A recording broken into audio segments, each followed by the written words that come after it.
95.7 Element FM. Today's Indigenous Beat. What's up? This is Elijah Woods. This is Drake. I'm Robin Sizik. The Weeknd. Hey, it's Ruby Waters. DJ Shub. Hey, it's Miley Cyrus. 90 Knows Rez Kids. Post Malone. This is Kaylee Jade. We are the Hallucination. And you're listening to Element FM.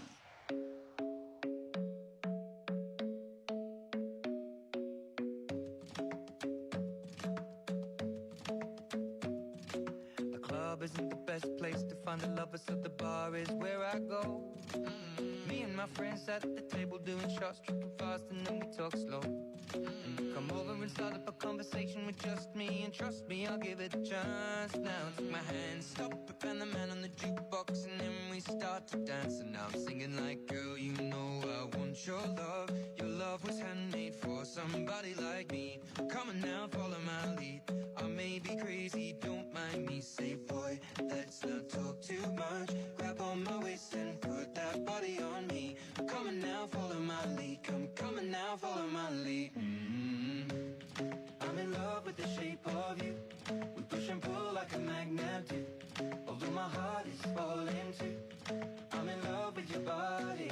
And last night you were in my room, and now my bedsheets smell like you. Every day discovering something brand new.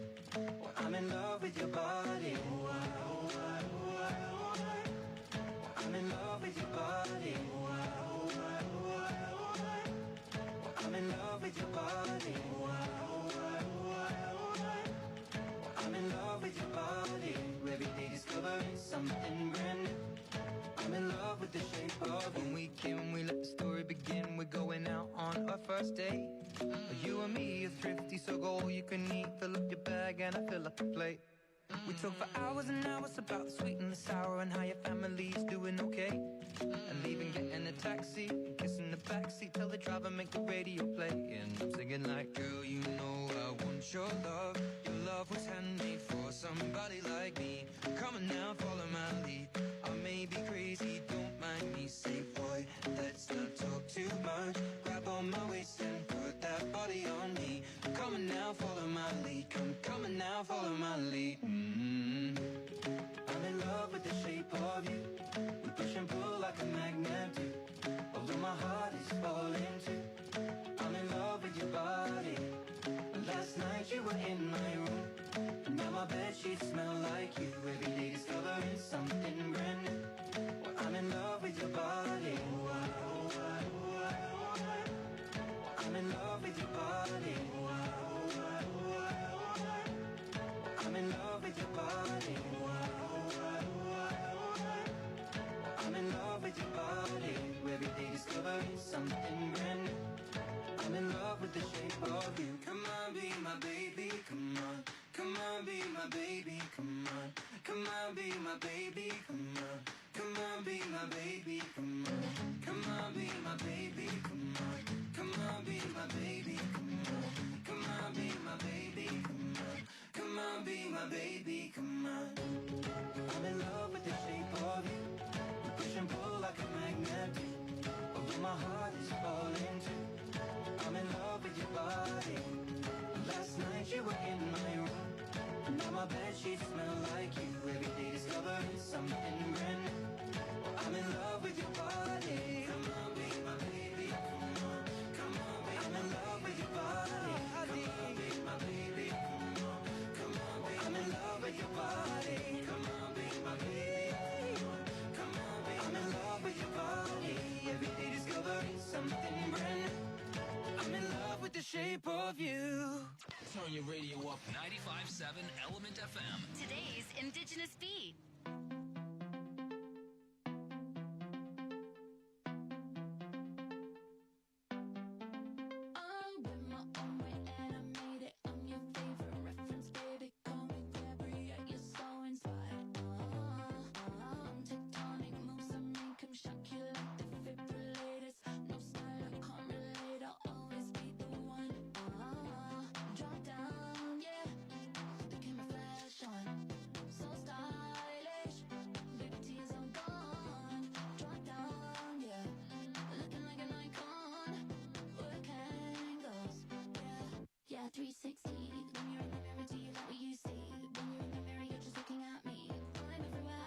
Julia.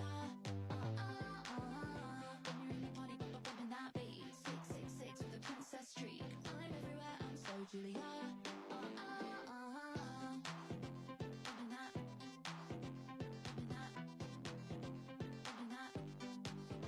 That city silk, the vibe internationally recognized. I set the tone, it's my design and it's stuck in your life. Legacy is undefeated. You gon' jump if AG made it. If you love it, if you hate it, I don't care what you think.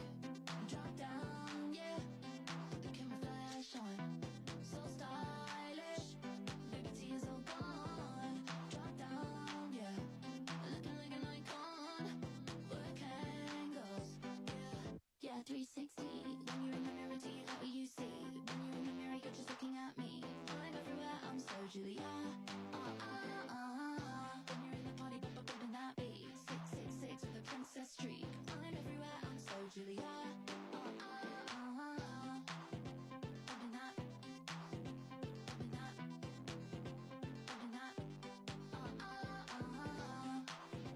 bumping that, bumping that. 95.7 Element FM. Today's Indigenous Beat. That's the motto. Throw back with no chaser, with no trouble. Popping that Moet, baby, let's make some bubbles. Puffing on that gelato. Wanna be seeing double. Gotta do what you gotta believe it. We ain't got no plans to leave it. Tell all of your friends to be here. We ain't gonna sleep all weekend. Oh, you know, that's the motto. Drop a few bills and pop a few champagne bottles. Throwing that money like you just won the lotto. We've been up all damn summer, making that bread and butter. Tell me, did I just stutter? That's the motto. Drop a few bills and pop a few champagne bottles. Throwing that money like you just won the lotto. We've been up all damn summer, making that bread and butter. Tell me, did I just stutter? That's the motto. That's the motto. After the range, can't feel my face, the windows down. Back to my place, my birthday cake is coming out. The waiting like I could go all night. Don't want no bloodshot eyes, so hold my drink, let's believe it.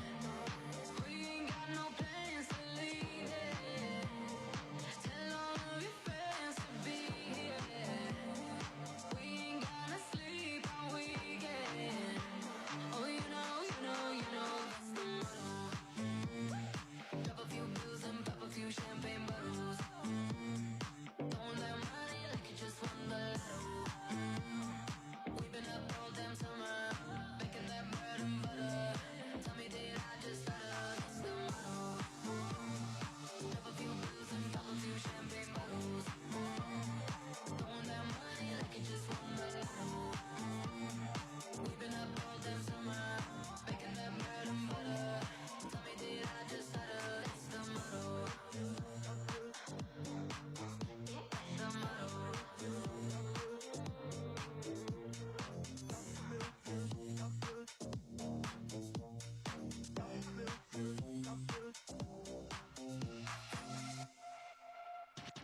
95.7 Element FM. On your radio and also available on your smart speaker. Just say, okay, Siri, play 95.7 Element FM.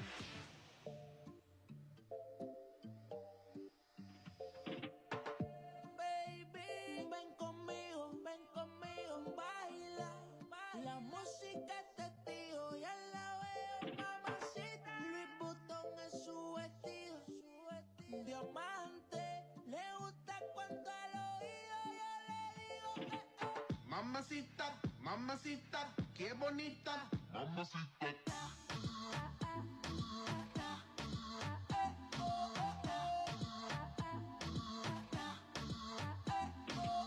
Mamacita, mamacita, qué bonita. Mamacita. ella no le baja nunca tumba. Siempre anda lista para la rumba. Dos amigas que le son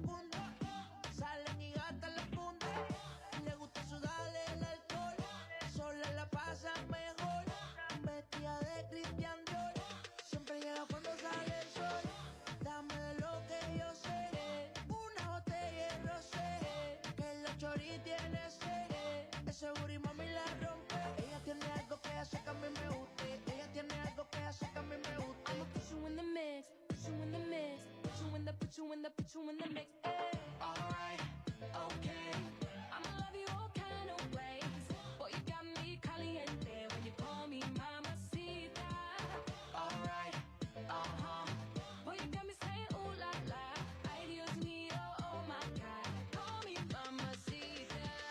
Mamacita, mamacita, qué bonita. Mamacita.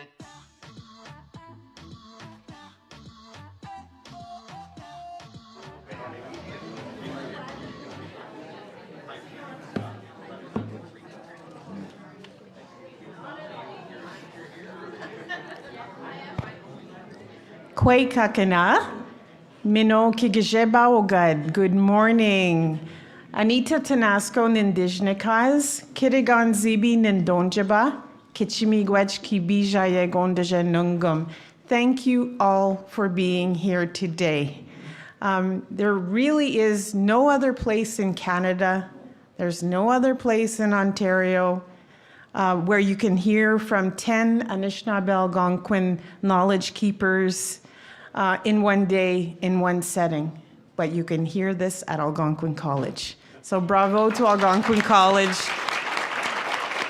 for supporting a beautiful event like we're going to have today. A lot of relationship building, a lot of learning about the truth, and a lot of learning about community. And that's the work we need to do as a country. That's the work we need to do here in Ottawa within all the institutions. And I'm so honored to see many institutions represented here today. Some of my friends and colleagues here in the city have come on campus here at Algonquin College. Welcome. We're going to have a great day together. So we're going to start our day off in a good way, and I've asked Elder Jenny Buckshot Tanasco to share an opening prayer with us. Jenny meets with our president, Claude Brûlé, once a month, along with an elder from Pequawkinagan. And so our president is taking his learning seriously about the Anishinaabe Algonquin Nation and other First Nations, Métis, and Inuit peoples. So Jenny, can you start us off in a good way?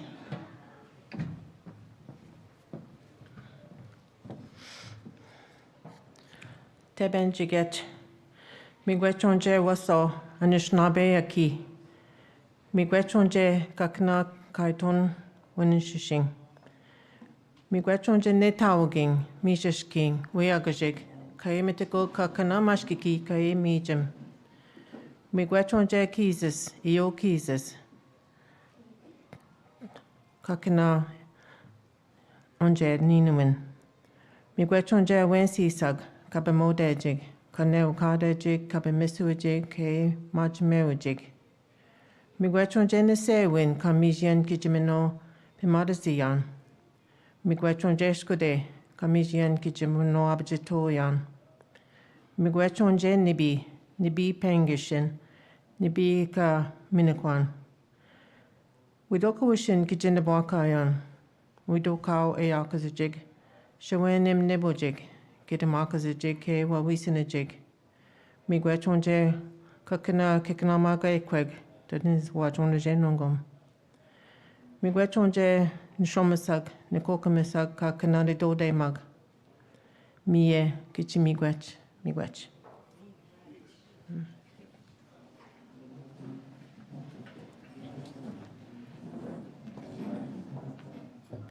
Miigwech, Jenny.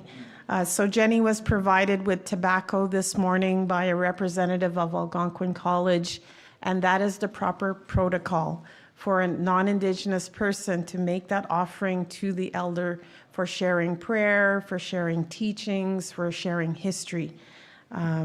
Very, very important.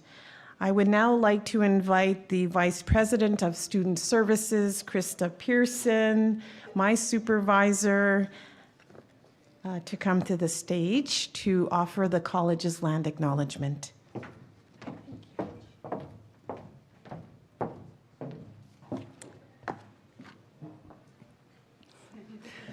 Miigwech, Anita, and Kichi miigwech to Elder Jenny Buckshot Tenasco for opening up today's conference and for being here today, as you are so often on our campus. Thank you. Miigwech. Good morning, Kwe Kakina.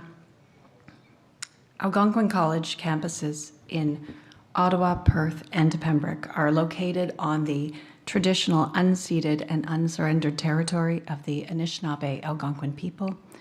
The Algonquin people have inhabited and cared for these lands since time immemorial. We take this time to express our gratitude and respect to them and to the land for all that it has provided and will continue to provide.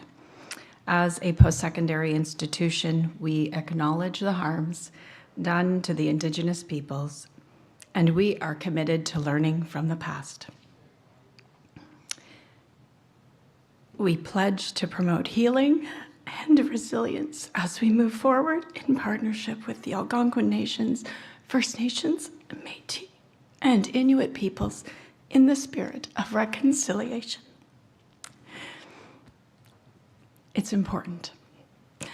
While we recognize that territorial acknowledgements are only one step, and perhaps a small one, in cultivating greater respect for and inclusion of Indigenous peoples, we commit to accompanying these words with actions. We are dedicated to building a future and community that is better for all. We pledge to continue exploring and making meaningful contributions to the Truth and Reconciliation Commission of Canada's calls to action. This land acknowledgement precedes every function held at Algonquin College, and it was recently updated working alongside Indigenous Education Council and the Kitigan-Zibi, Anishinaabeg, and Pequannock communities. The goal of updating the land acknowledgement was to ensure that we remember the past and also promote awareness, education, and healing to move forward together with respect and mutual learning. It also places the focus on Truth and Reconciliation Commission's calls to action. We are grateful for the wisdom and guidance of the Kitigan-Zibi, Anishinaabeg, and Pequannock communities, and for their many contributions to Algonquin College. This updated land acknowledgement also serves as a regular reminder to the obligations we have under the Commission's calls to actions, and that the work toward reconciliation is an ongoing commitment, not only for conversation today, but for the daily mindfulness, allyship, and action. Thank you, Miigwech. Now I'd like to welcome Algonquin College President and CEO Claude Brûlé to say a few words. Thank you. Miigwech.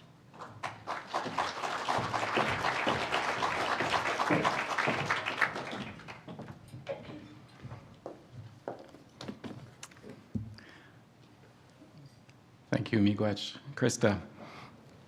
Koe kakena. Hello, everyone. Mino Shiba.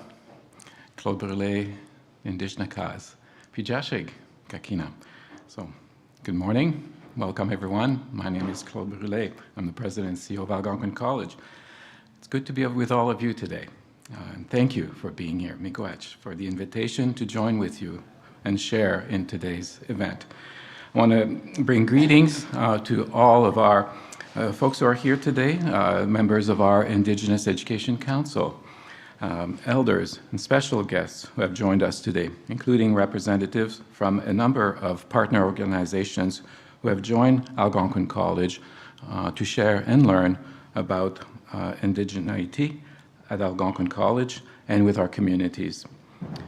I would like to speak about our work together to express our gratitude to the members of our Indigenous Education Council, to the Kitigan-Zibi Anishinaabe Algonquin Nation and the Algonquins of Pequannock, whose guidance and wisdom have supported the progress we have made with our commitment to Indigenous education and reconciliation efforts.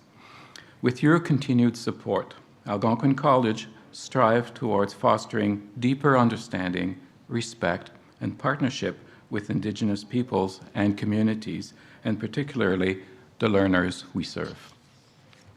First and foremost, our Indigenous strategy stands as a testament to our unwavering commitment. Through the implementation of the Indigenous Education Protocol and an Indigenous Education Plan, we have outlined clear goals, strategies, and actions to support learners, Indigenous learners, and communities. This comprehensive framework guides our endeavors, ensuring that the Indigenous education remains at the forefront of our mission.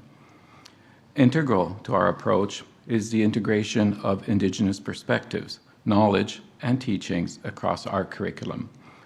By incorporating Indigenous content, inviting guest speakers, and organizing cultural activities, we strive to provide a well-rounded education that respects and reflects Indigenous worldviews.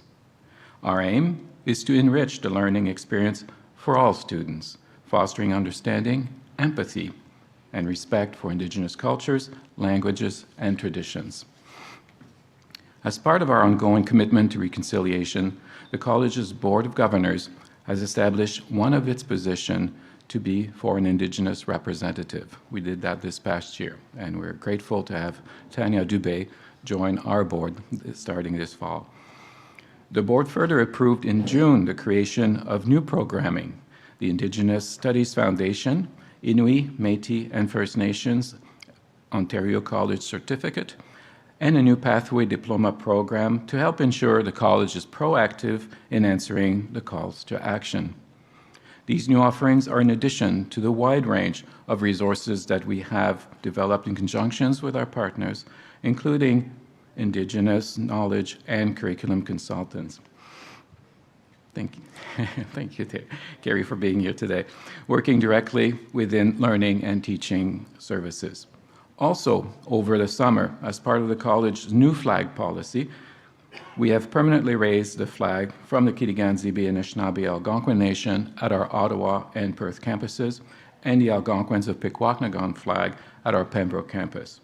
This was another step in our journey, along with our recent street naming and pathway initiatives to demonstrate further our commitment to the calls to action. Crucially, our engagement with local Indigenous communities remain a cornerstone of our approach. By collaborating on curriculum development, research projects, and community-based initiatives, we ensure that our programs and services are culturally relevant and responsive to community needs.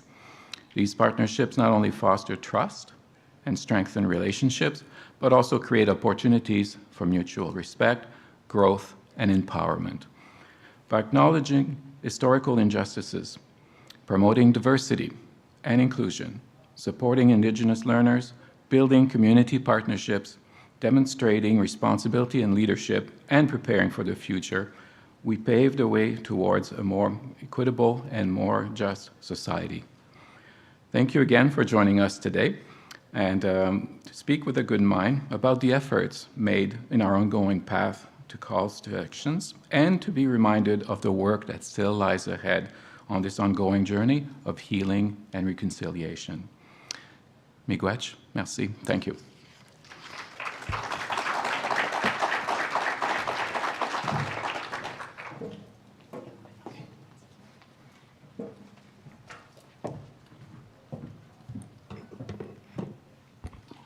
Miigwech again for the opening prayer, Jenny.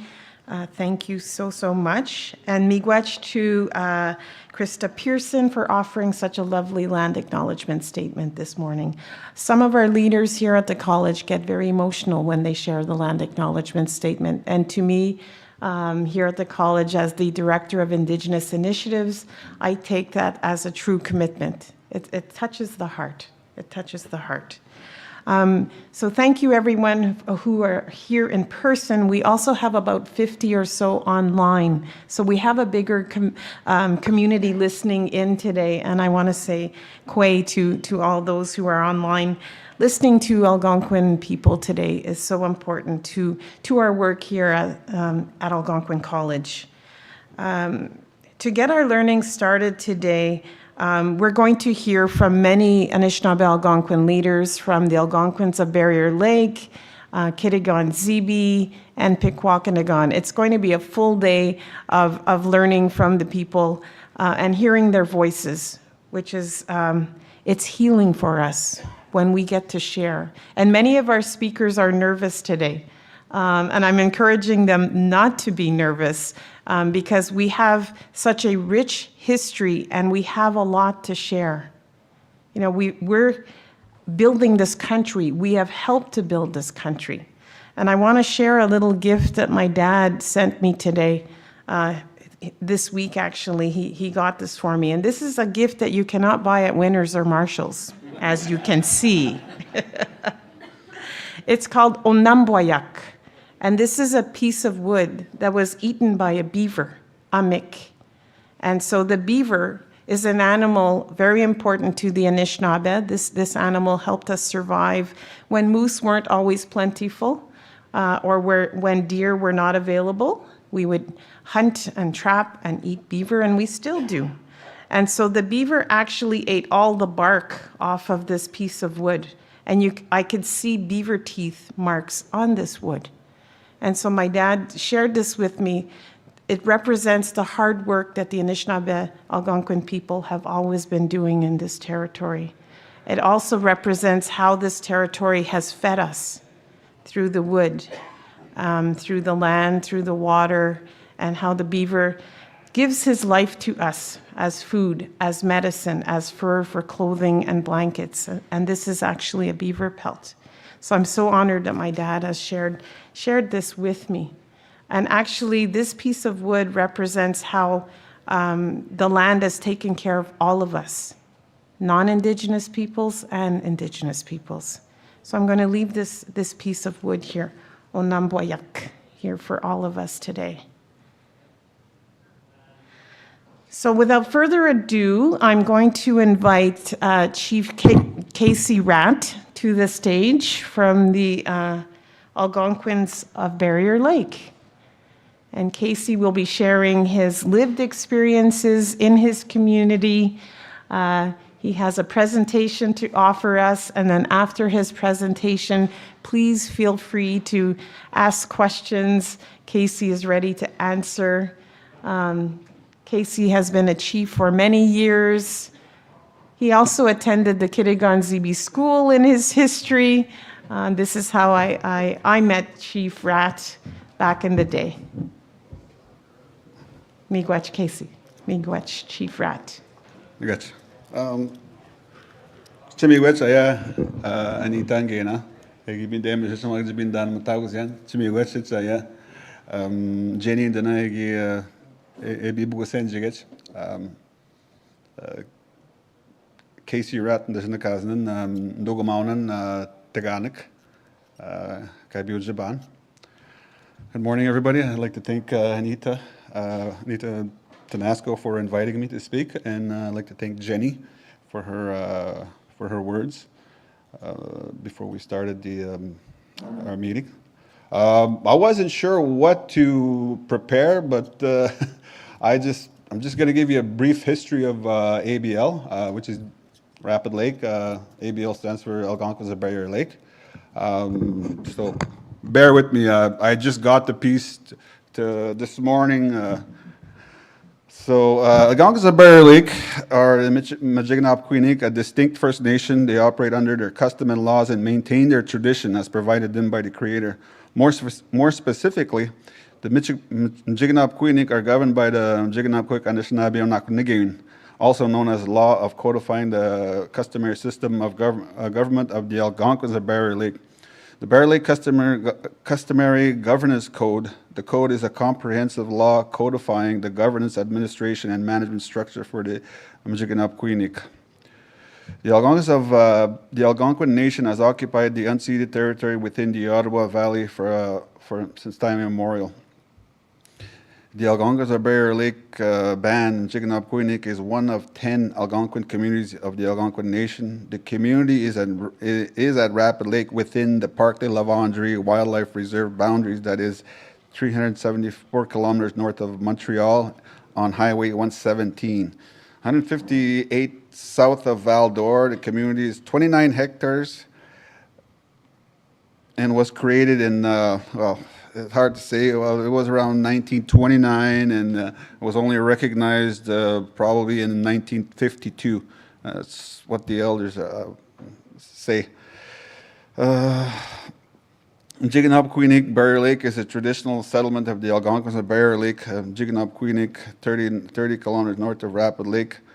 Jiganab-Queenik translates to the stone used to translate to the stoneware people and refers to a traditional fishing technique used to barricade fish using stoneware.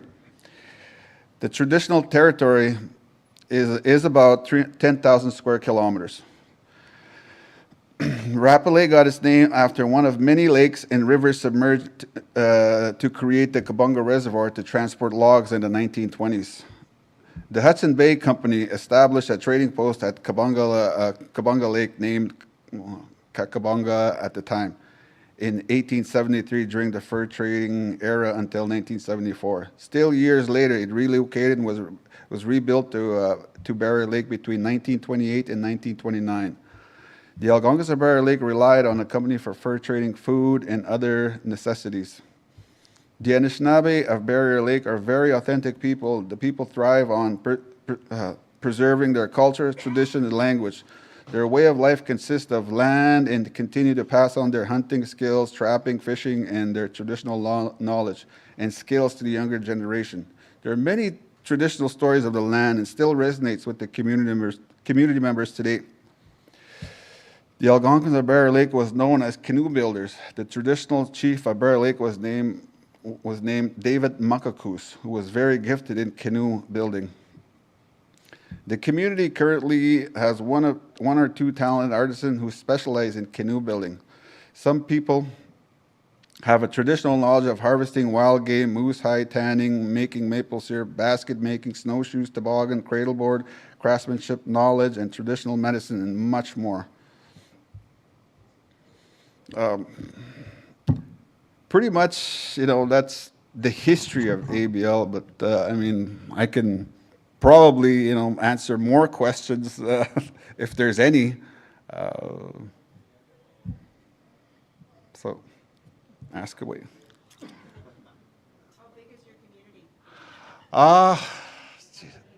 How many people? Well, we have in our reserve, we have about 400 to 450 living on reserve, and we have about, I would say, 150 living off reserve that live in the territory full-time, 12 months out of the year.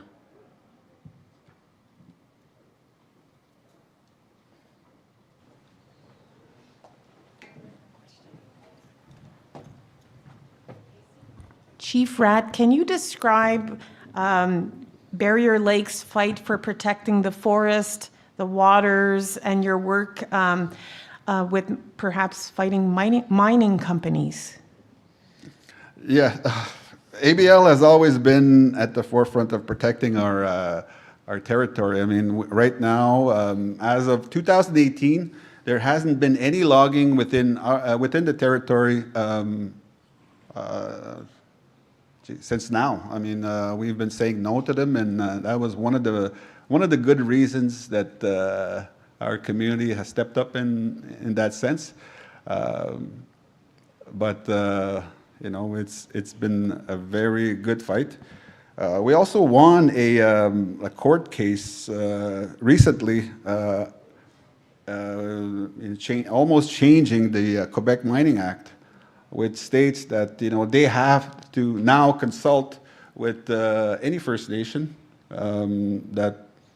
that have a mining claim, because, as you know, the Mining Act states that anybody can claim a territory from their computer, but now, as it states, any claim has to go through First Nation for consultation, and they have to notify. Before, we were not notified. The only time we were ever notified is when any mining company would do exploration drilling, in which if they had to cut down any trees. That is the only time we were notified. So by then, it was very, for them it was very close, and it was hard to try and shut down, put it that way. And we're not interested in any mining opportunities within our territory, because devastates the land, the rivers, the lakes, the animals that we live on. ABL does, still use, well, we sustain ourselves with the moose, the beaver, partridge, whatever is in that season. Miigwech, thank you, Casey. I think I saw a question. Yes. Chief, I was curious about relations with moose hunters from outside your community. I know that was in the news a couple of years back, but I'm just wondering if you could talk a bit about that sort of relationship with people coming from outside the community. Well, for ABL, if depending on what the situation is, I mean, we've always had,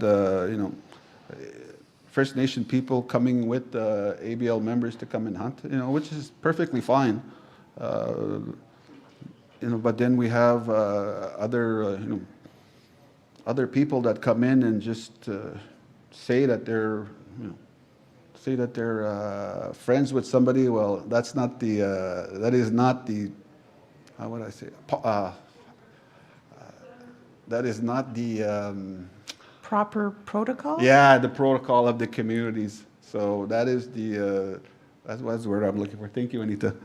So that's not the proper protocol for now. I mean, we do have work ahead of us in all communities because we need to bring up the protocols within each community. And we know that each community has it. It just needs to be revived and talked about and making sure that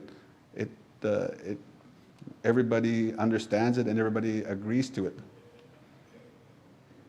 Miigwech, I want to thank the president earlier for his remarks in sharing how the college is trying to revitalize language and trying to promote culture. And on our tables here today, we have objects from our nation, from the land. So we have birch bark objects, ash wood objects, we have some furs. They're on each table. Casey, can you talk about what's happening to the trees in our territory, birch and ash?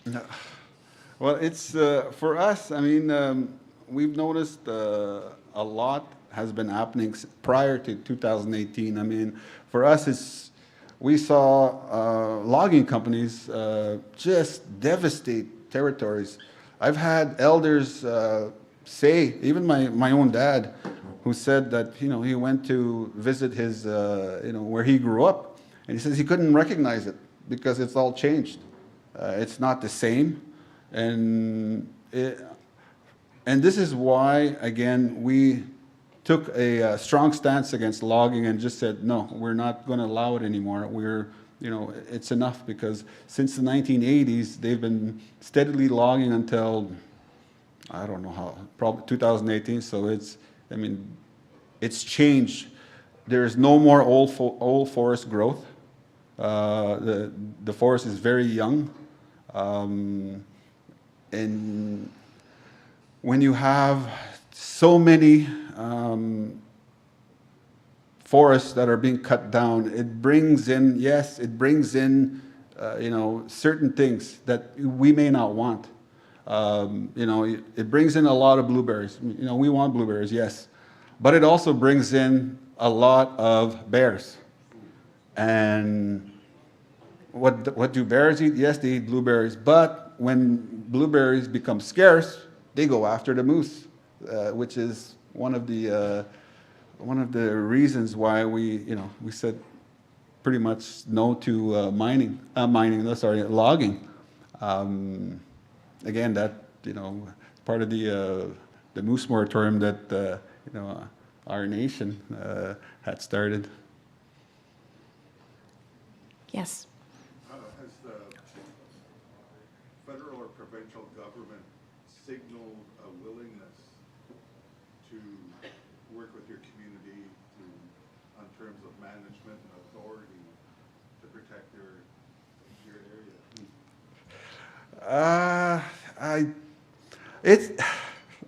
I'm not a believer in Quebec. Quebec has only want one thing, and they just want the resources that's in our territory. All right. For me, I don't like holding hands with Quebec, because once you start holding hands with Quebec and say, okay, well, it's okay to go cut the forest. No, that is not what I'm about. Not what the community is about. We turned down an agreement called the Trilateral, which is basically a co-management. But in that management, in that agreement, it says that you have to work with Quebec. And how do you work with somebody when the territory is already yours? And for me, that didn't sit right. So I said, you know what? No, I don't want to go with your agreement. We're fine protecting the territory, and they want us to give us, 1.5 million. That's peanuts. It's not that I'm about money, but the territory is much more valuable than any money. And I mean, that's our language. That's going to be for the next generation. Everything about the territory, all our community just, they're living out there. So who am I to say, well, I'm going to make an agreement and say, you can cut here, you can cut there, you can go mine over there? No, I'm not a believer in that. I'm a believer in protecting the territory, making sure that there is going to be, it's going to be there for the next 7 generations. Miigwech, Chief. I'll take a question from our president and then Carrie. Thank you, Nina. Thank you, Chief Casey. A question about, for me, my curiosity is around education, as you can appreciate. Can you describe the education in ABL for the young ones, their ability to stay in community and acquire Anishinaabe language, for example? Can you share that with us? And if you had a wish or a desire, what would that be for your territory? Yeah. Again, for ABL, we've always wished that we would have a high school in our community, which we don't. We have, from K4, K5 to grade 6 right now. Working on 7 and 8, but we lose our kids at the age of 12 and 13. They go away, they have to live in Maniwaki, Val-d'Or, Hull, wherever they choose to go to school.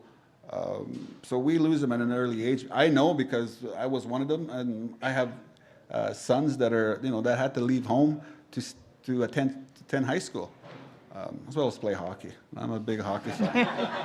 So, but we do have, like I said, grade 1 to grade 6.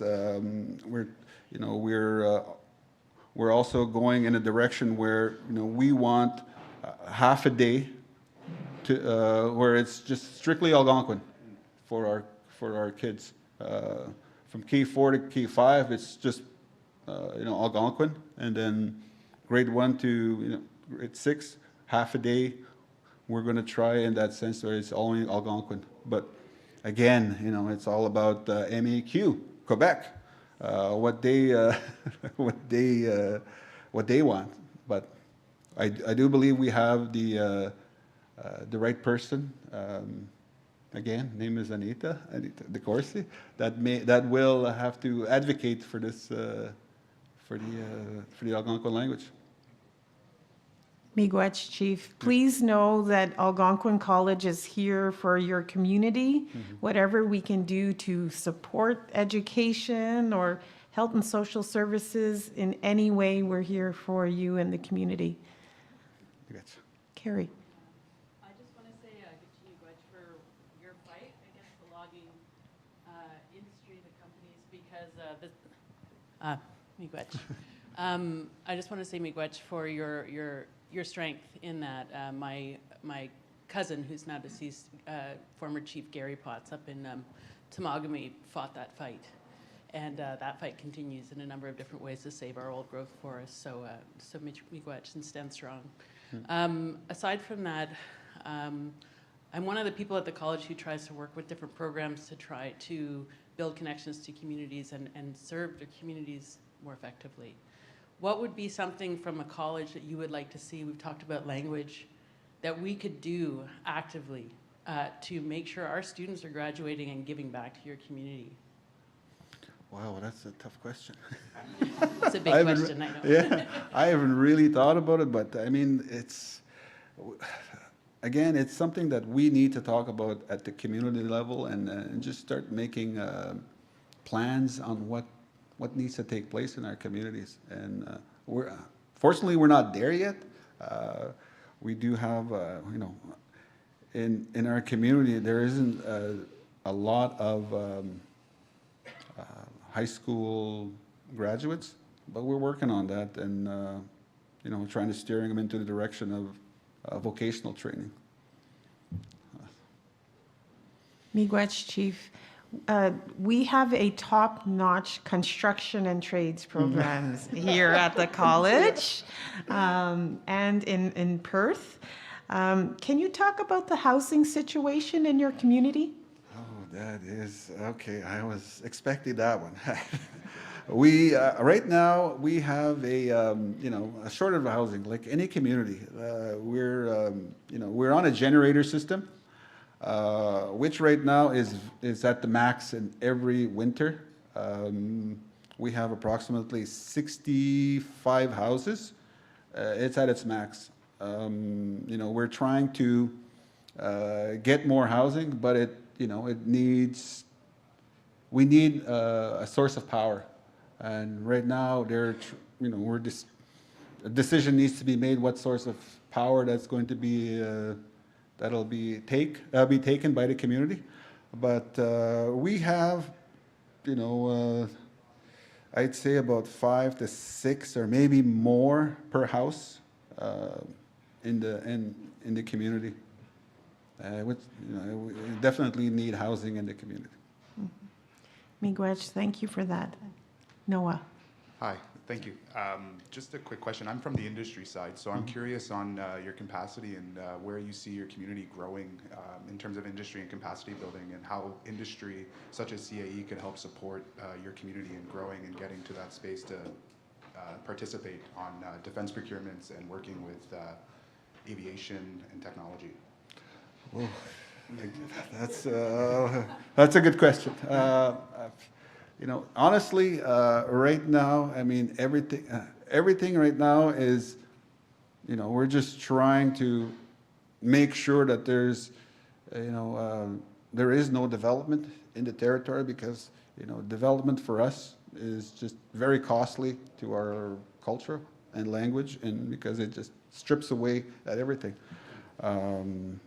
But we see ourselves, getting somewhere with, soft ecotourism and all that. That's being looked at right now. But, with everything coming at our way, it's very hard to start looking, in the future for what can ABL do.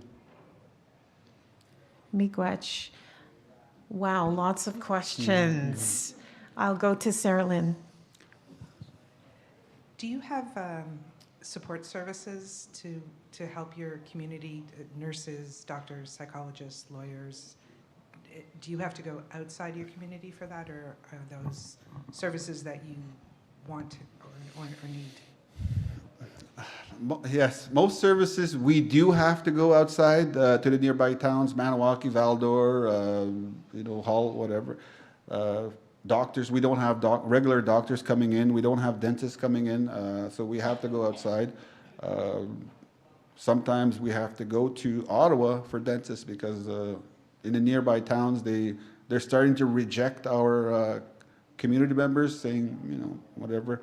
But we do have to travel further now to access some of these services.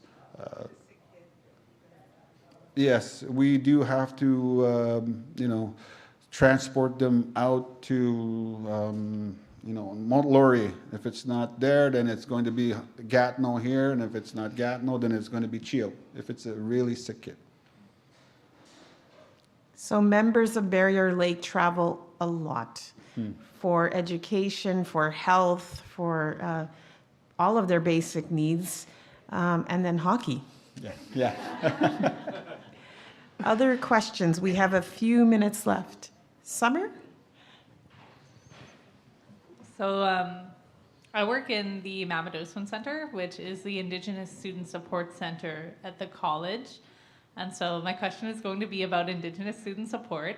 But in your, ideal world, when students from your community are coming to places like the college, but not necessarily just Algonquin College, what types of support and what types of services, whether that be financial or cultural, do you think would be of the most benefit to people coming from your community for post-secondary? As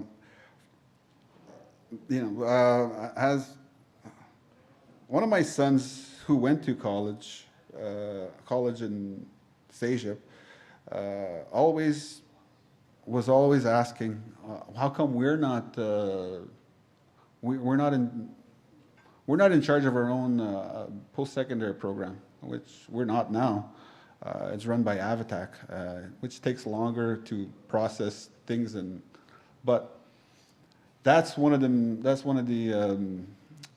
areas that we need to look at as a community, is to take over our own post-secondary education to make sure that our students have access to the program, and their applications are being processed on time, which is not now. Miigwech, Casey, so just to clarify that, in regards to post-secondary student support programs, some First Nations manage that funding at the community level. Some nations work with a regional management organization that is Indigenous-led, and some communities work with a company that exists in a province, and for example, Barrier Lake, it's the company called Avatac based out of Montreal. So this company is often employing non-Indigenous peoples to administer the program, and often these employees don't understand the reality of Barrier Lake students or other First Nation students. They just don't understand that the reality of Indigenous communities quite often. And applications are processed not in a timely fashion, which adds more stress to students, trying to leave the community for their studies. So excellent question. Thank you, Summer. We can take, Jerry. Corey, Casey. I've known Casey a long time. He's the chief of my community.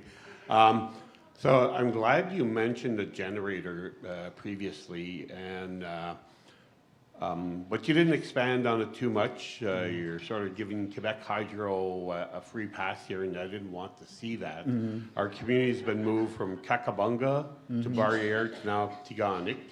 And for the expansion of the Quebec Hydroelectric Dam there at Kabunga Dam and Barriere Dam, of course, and yet we're still on a generator. Just wondering why Quebec Hydro has not addressed the injustices that have done to our community. Yeah. I know I put you on a tough spot. Yeah. No. I mean, it's again, Quebec Hydro is owned by Quebec, and Quebec has always had, maintained the idea that this is their land, and which is not. I mean, we have two, like he's saying, we have two dams in our territory, and we get nothing from it. Not saying we want nothing, but at least hydro or something. But that's not the case for them. And to mention, since 1975, we had hydro playing with the water levels in our community, in which they raise the water for navigation, sports navigation purposes, meaning it's for the sports fishing that That happens every spring. But what that creates for us is erosion in our community, which we lost about, I would say about at least 80 yards, 80 yards. And it's just, it's just been very, we have one house, I would say the length of this is, it's just gonna go out, it's gonna fall down. And right now, what they're proposing is we wanna put all rocks all along the side. I said, no, you're not gonna put rocks on my beach. If you can play with the water levels, why don't you just maintain it at the same level, in which they said they could, but they haven't.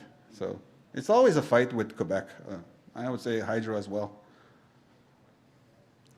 Miigwech. So Jerry's from PCL. He's a member of Barrier Lake, and he's asking the tough questions. We have some wonderful partners in the room: PCL, Nokia, members of TD Online, CAE, RICO. Miigwech for being here, listening, asking great questions. And I want to say miigwech to Chief Rat once again. Miigwech Minawaj, thank you for sharing with us your lived experiences, the realities of Barrier Lake. I'm so proud of the fact that you're joining us today and you're here. Miigwech, I have something to offer to you.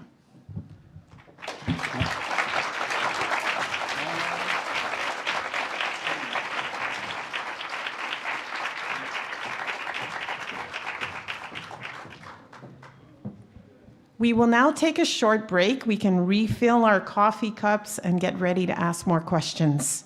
So we'll take about a 12-minute break. Miigwech. Thank you.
That would be very much appreciated. Wasn't Chief Rat wonderful this morning? So honored that he could join us today. Our next speaker will wow you with her talent and creativity. Ms. Stephanie Tenasco is a member of Kitigan-Zibi. I know her well. She is my first cousin and my neighbor in Kitigan-Zibi. She's here today to share her work as a multimedia technician for the Kitigan-Zibi Cultural Center. And she has so much resources to share. We're going to do some learning. So I'll invite Stephanie to the stage, please. Miigwech, Stephanie.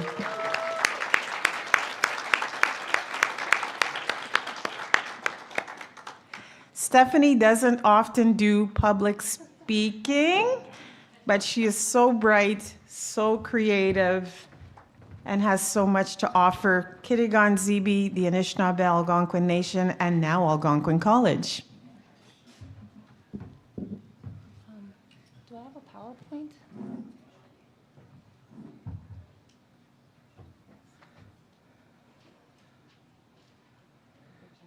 Yeah.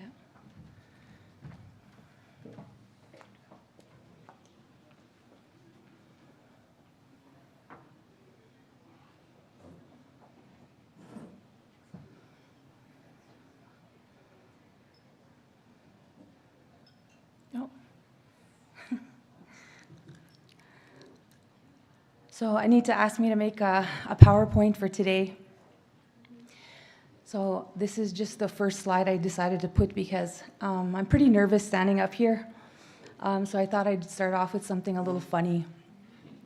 So usually around April, Easter time, I'll put this on my social media, and every year everybody loves it, everybody laughs, and it's pretty self-explanatory.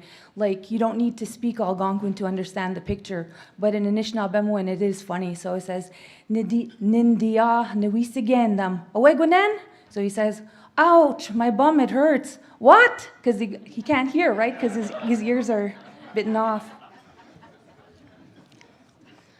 So, Kweka Kina Miigwech Kibija Yang Nongum. Ne Kitche Gijwen and Dam Pidanizian Nongomondije. Hi everyone, thank you for coming today. I'm honored to be here. So my name is Stephanie Tenasco. Stephanie Tenasco Nindijnikas, Kitigan-Zibi Nindonjiba. I am from Kitigan-Zibi, and today I'm going. Is this my clicker or? Okay. Sorry, I'm here to talk about technology, but I don't know how to use this. Oh, back. Do I go? Green. Green, go. Okay, so I'm here to talk about language revitalization in my community. And so my job in Kitigan-Zibi is a multimedia technician. Big fancy word. So what I do is create language materials and in a new fun way for anybody, any age learner to learn language. Sorry, I'm very nervous. Usually I come up on stage and I have a guitar, so I don't have my guitar today. Okay, so I'll give a brief history before I get into the PowerPoint. So in the early 70s in Kitigan-Zibi, a group of people came together and decided that they wanted to start preserving the language. So what they did was, with a paper and a pencil, they started writing down information and starting to create language materials to help preserve the language. So I'm very fortunate that my mom was actually one of the people who started to revitalize the language. Her name is Joan Kamanda Tenasco.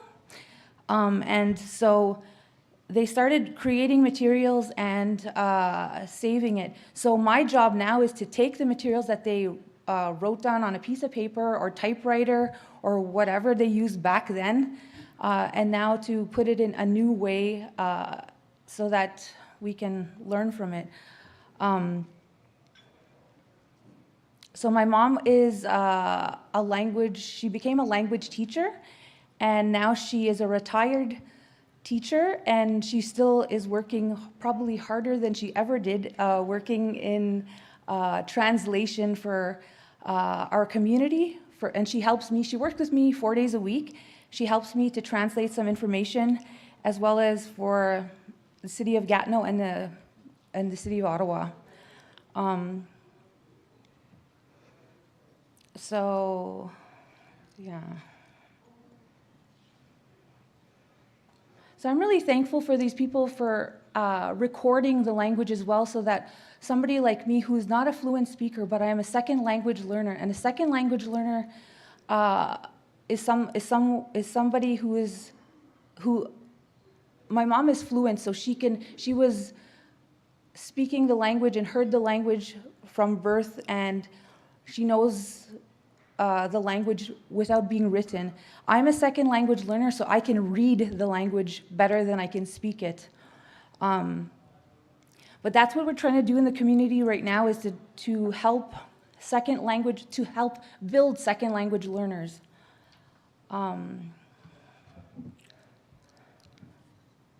So right now we have a team of 4 that work at the cultural center in Kitigan-Zibi. We have my mom, who's the translation. I work in the multimedia, and we have another lady, her name is Kathy Tenasco, and she works in, she's also an ex-teacher, so she works in creating language materials so that we can she's creating binders so that a teacher can pick up this binder and potentially teach Tibadjimowin to any age learner, as well as an activities coordinator. So with that being said, activities are also a part of learning, and to make it more fun than just to have you sit down in a classroom and learn.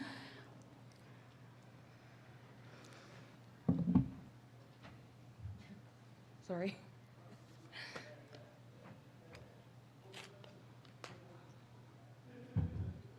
So here on the screen, as well as at the back, I do have some information and a little bit of hands-on material that I've created that we use in the classroom, in the community, as well as off the community. So we do have about 3,000 members that live in the reserve in Kitigan-Zibi, and 3,000 that live out of the reserve.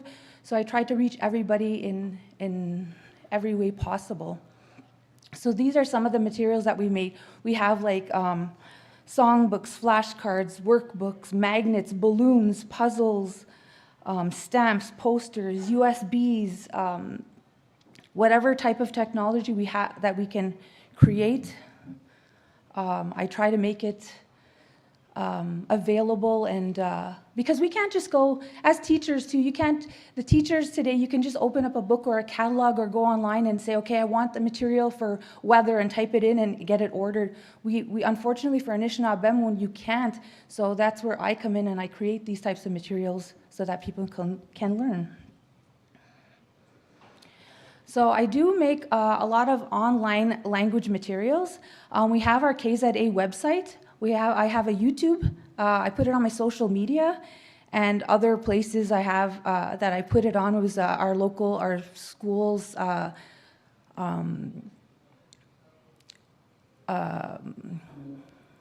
schools drive.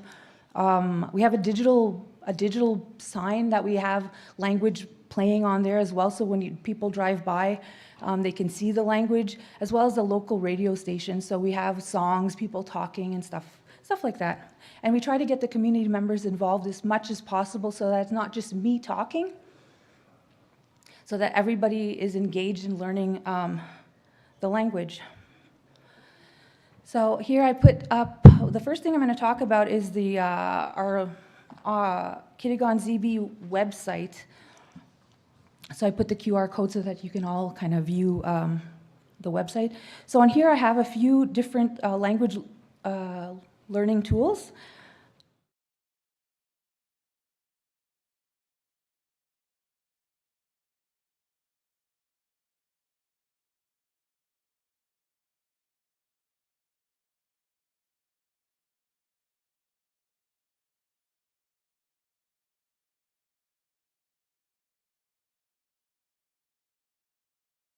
you can see how it's spelt as well as hear audio, like the audio of it. And you flip the page and you can hear just a few words. Now, these are not sentences, they're just merely words, but it's something to start with. Another, I guess, link we have here is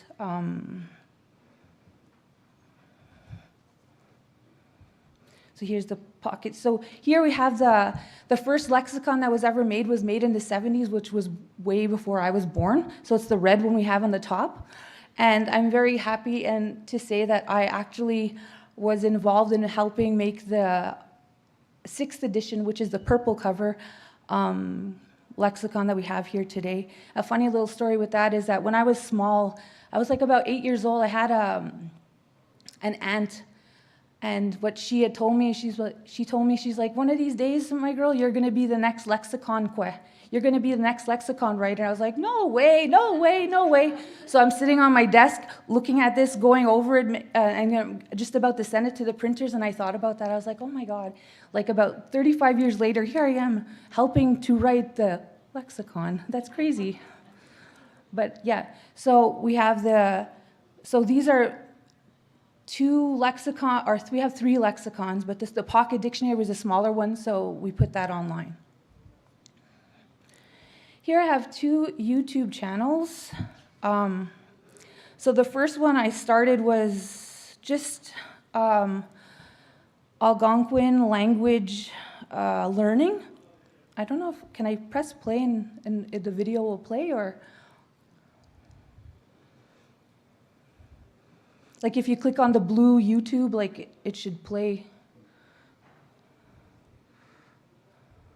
Yes. So here I just created a few small language videos. So they're about 30 seconds to a minute long. Different themes, very, very short and very, very more sentence-based, easy, something that you can, everyday language, basically. So let's click on the next one with the red TV.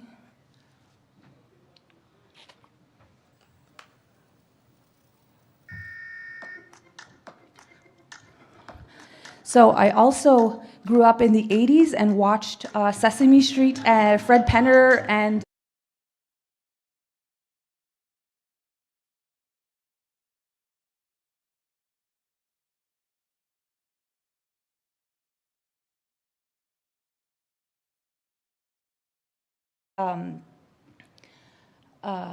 Mr. Dressup.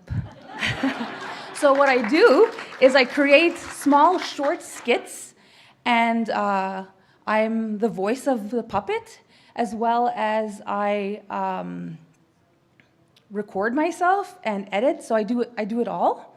I do have the help of another coworker who has another puppet as well, but what I do is I base it around going in the community so that the children in the community are going to be proud to see, like, oh wow, that's the KZ store, the Fresh Mart that we go to every day, or here's the school, or here's the park I play at, or here's the lake we swim at. So we go to local places, or I even got the radio station one time. So one of the puppets is driving in the car, and the radio station, our local radio station is playing. So I got the guy that works at the radio station to say a few words, and I just edited his voice in as if he was playing, like listening to the radio.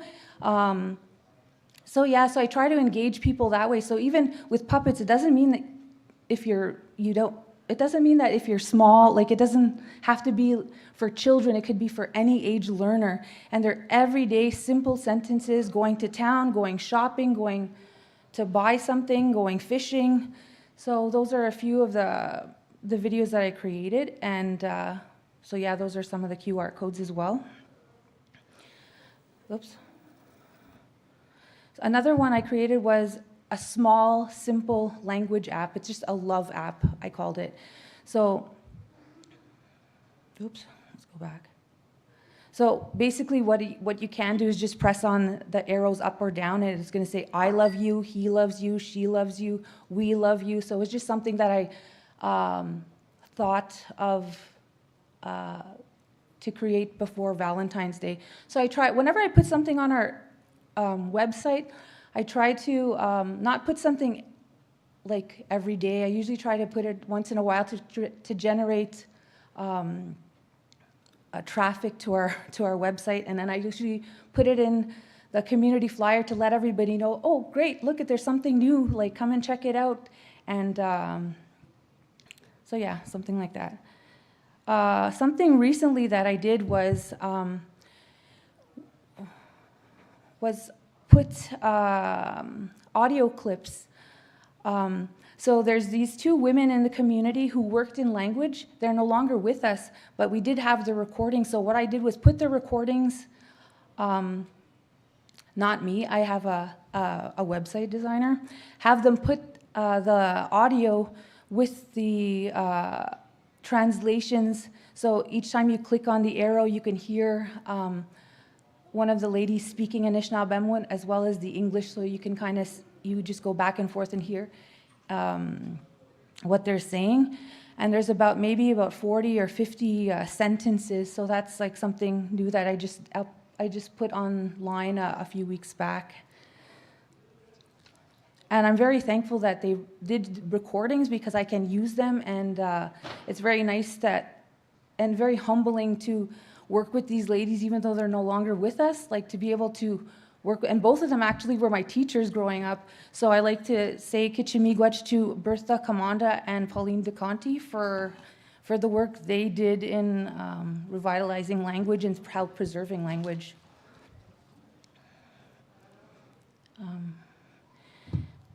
Here is, can I just press on this too?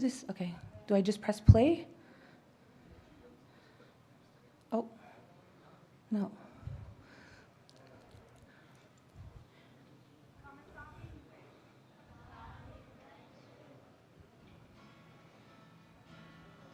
Here's my guitar.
So I try and go into the community and help and teach as much as possible what I do know. And these are songs that I learned when I was a kid. So imagine me going back to this. This was a grade 6 class that I helped, well, actually grade 1 to 6. I went in each classroom a few years back and helped them practice for the Christmas concert. And when I walked in the school and had to sing these songs, it was just kind of like full circle where I was a kid at this Kitigan ZB school learning these songs, and now I'm standing in front of the whole school with my guitar singing these songs, and I'm like, wow, this is absolutely like amazing. And so I do have a few YouTube channels where I do sing as well.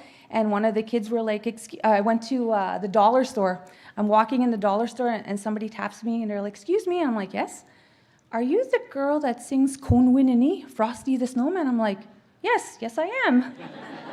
So I'm like, I'm glad that I'm reaching at least, if that's one little girl who knows this song and said Conwinini, I'm like, I'm glad I'm reaching at least that one girl, but who knows how many I'm reaching, but I'm doing the best that I can with what I know and the technology that I know to make it available for people and students. So that was something that I really enjoyed doing with the students. And we also play this on our local radio station as well, so that the kids can hear it, the parents can hear it, so everybody has a sense of pride as well. So that's something cute. There's other online resources that I use. There's like a spin the wheel that I go into the classroom and use where you can click on the wheel. It'll land on an object. You can do basically anything, like any kind of a theme or anything like that. Here I just put animals and then an action verb. So it's gonna land on a chicken, pagakwan, and it's gonna land on wisene, pagakwan wisene, the chicken is eating. So it's just something that they're gonna have to, it's something that they can use on the smart boards at school as well, so it's fun to get up and have them move around and play. So everything that I do create is always gonna be some sort of game or something fun, so it's not just boring, I want them to be engaged. Other places that we save our language resources is on an L drive. I called it the L drive at school on our school server because it's L for language, and it was not used. So I said, okay, let's call it the L drive. We also have a Dropbox. I didn't create the Dropbox, but what's in this? It was another organization in the community. However, what they did was they went to each different Algonquin community and scanned their information, whatever they had printed, and put it in this Dropbox that we all have access to, or certain teachers have access to, so that they can use it. So it's not just from our community, but it's from other different communities as well. Like I mentioned earlier, we have an LED board and billboards in our community. So here's some of the billboards that we have in our community just to help promote the language. So we have them located different sections on the reserve. So it's just to help promote the language. We Jodamatada, let's work together. So the middle picture is actually my kukum who did tan hides. So that's why I use the word teaching for her. So yeah, we have just a few boards around the community. We also have an LED board, and this is located near the school road, and I usually put different words or language information on there as well. And so these are just a few things on the side that I posted. So when you're driving by, don't drive too fast so you can scan the QR code so you can learn some language. I've also created a few apps. So I worked with the National Research Council, and we did a seasonal verb conjugator and interactive storybooks. I worked with Ogoki to create an app for a universal app for language, as well as a project that I'm working, it's still in progress, is a group called Revital Software. There's these two women that are from Kanesatake who went to the immersion program and wanted to revitalize their language and created a company called Revital Software to help promote revitalization, and they make interactive storybooks. So I'm working with them right now. So this is an interactive audio storybook. I don't know if I had maybe you could press play on this one too. Vanna?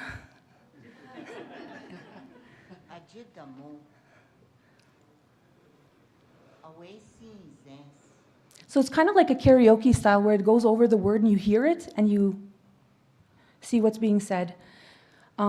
And there's also a nice little feature at the bottom. It's called a playback speed, so you can hear the actual word being said slowly so that you can practice, or a student can practice it. Oh, can we press on this as well? Oh, hey, guess what? We got a new app. Check it out. We called.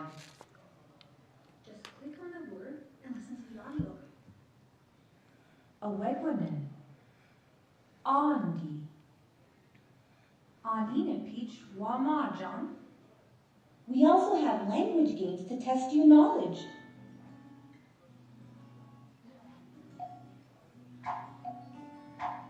Ah yes, loaded, wind. Our new language app is ready to roll. Download today.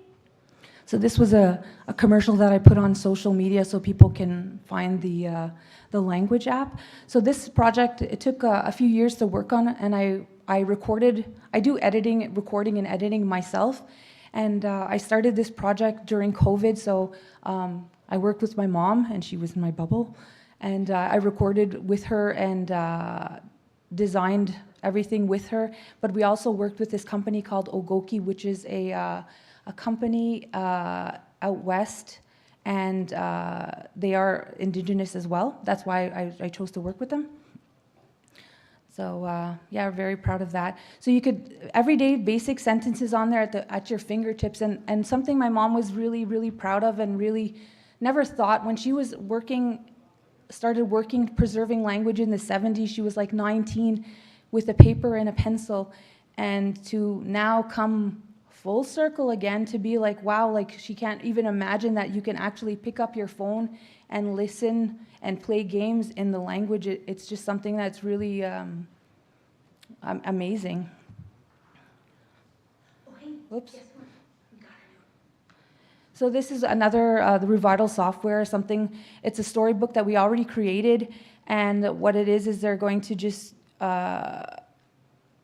we listen to the audio and then play games as well, but this is not for your phone. It's going to be just for like the web. But the Kitigan Zibi Anishinaabeg app is for, it's universal, it's for everybody's phone. And so that's it, that's me.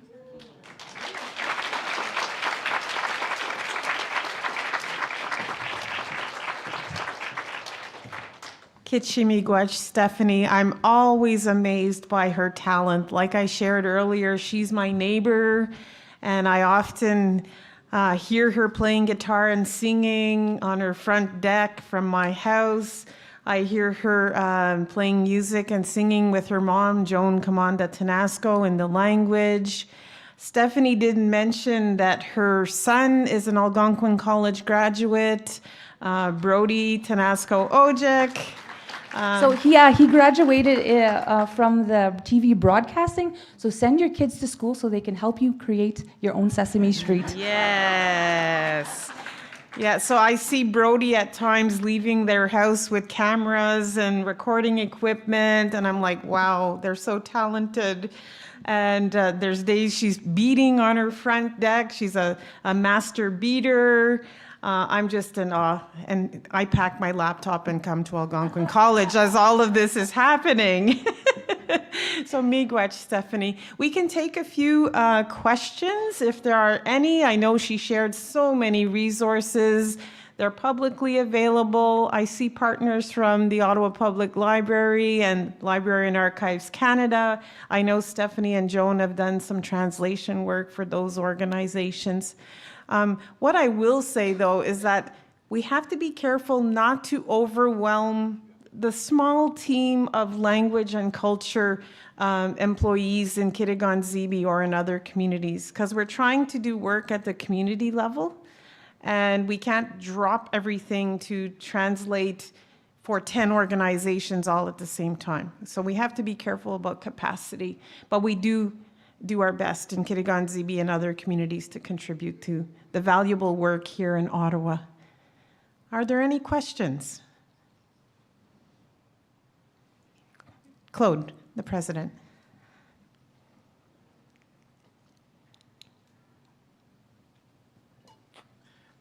Miigwech, Stephanie, it's wonderful to see the creation, the creative process, everything you've done. It's going to be so helpful to that revitalization.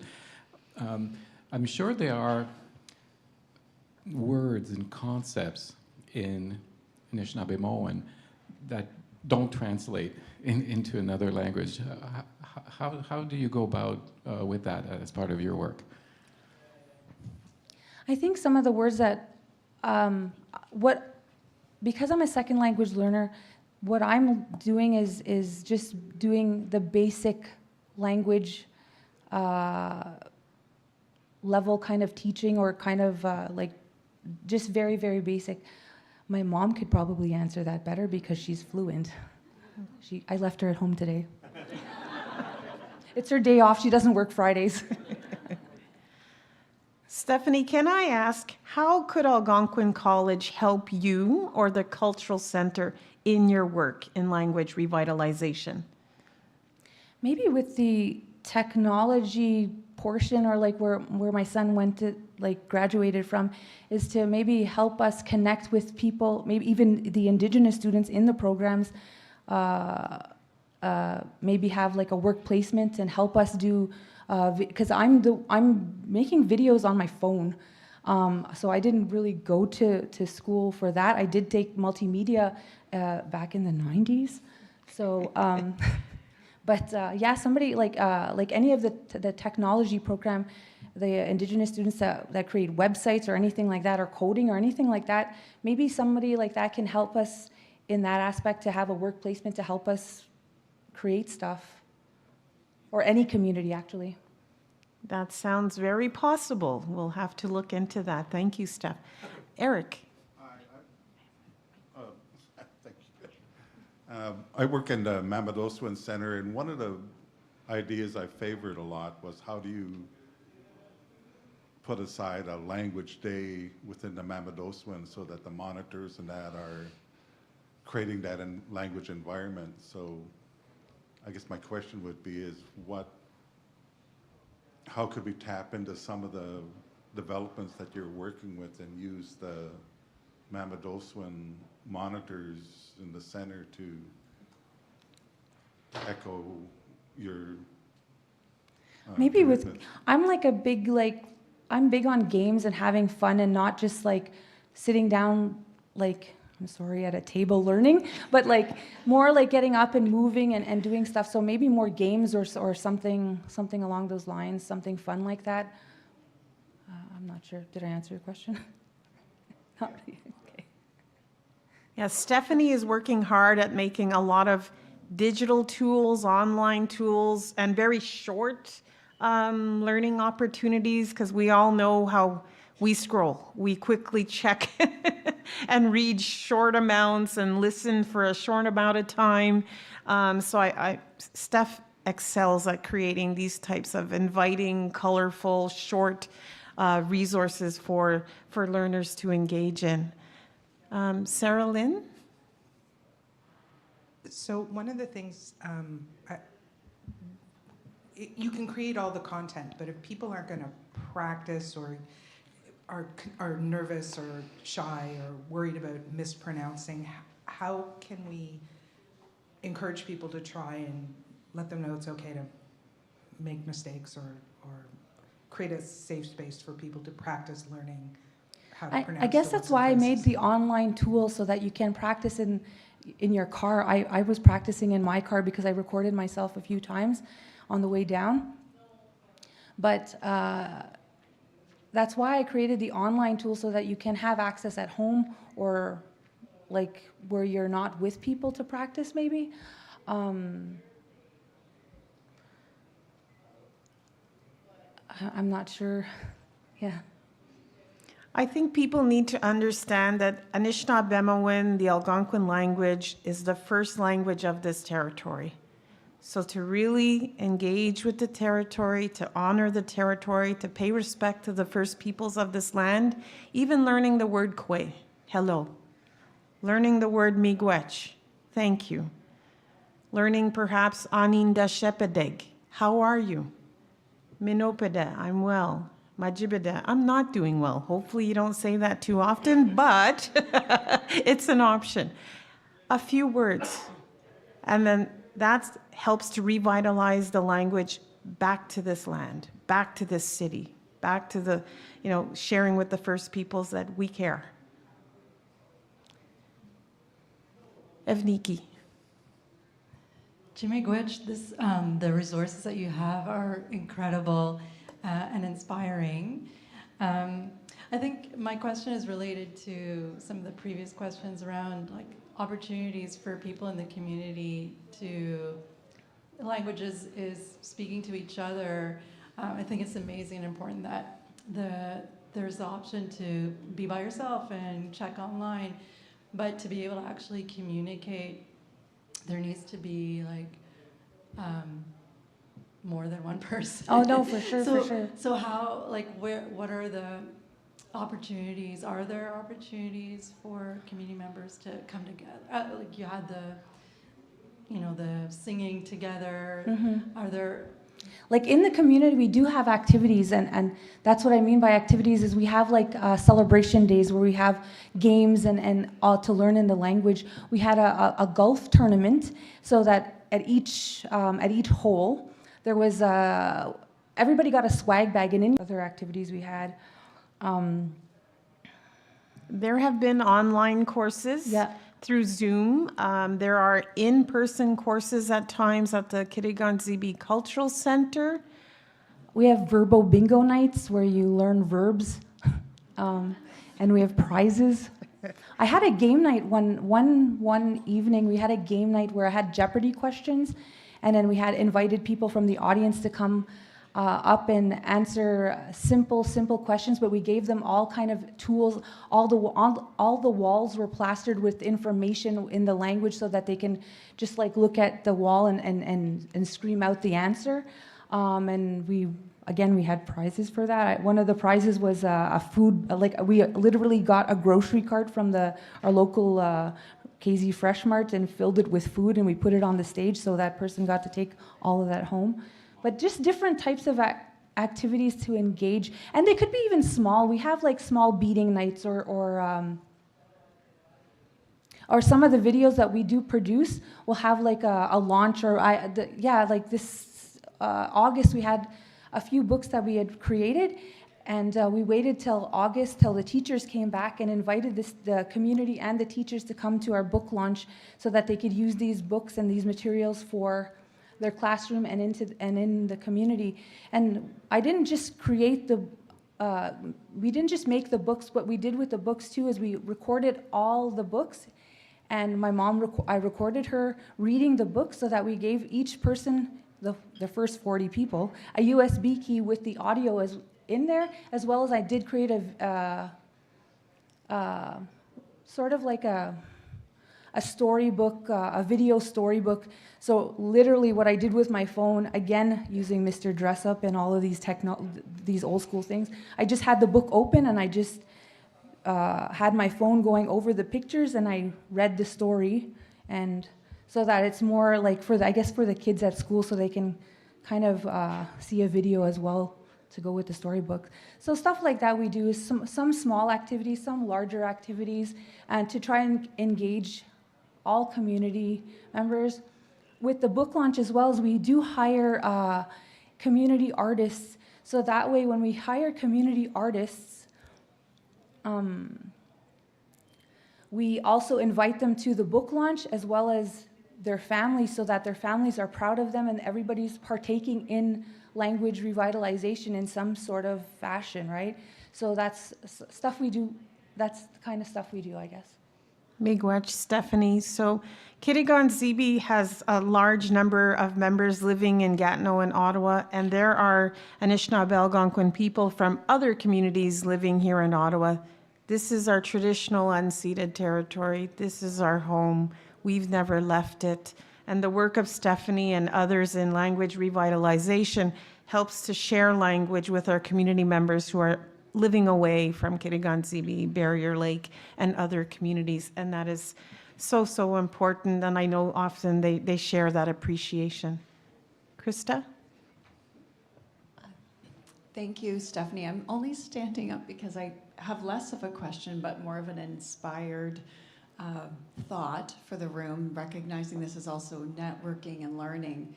And your suggestion of experiential learning or maybe co-op, and some of you know I'm on a technology project that has really benefited from learning from students and engaging students in that process. And I know there's technology,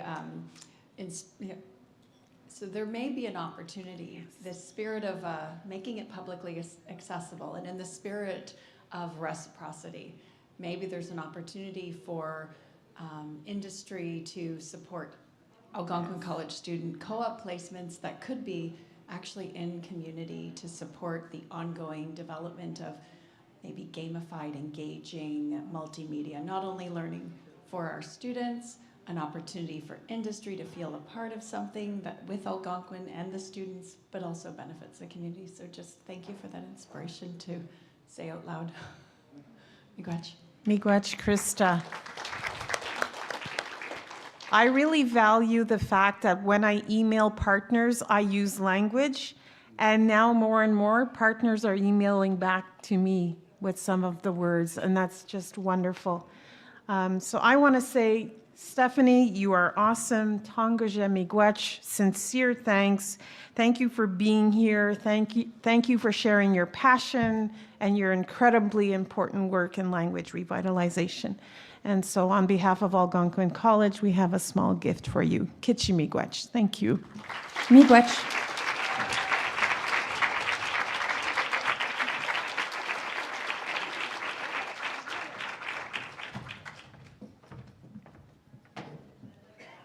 She did it. She can relax now.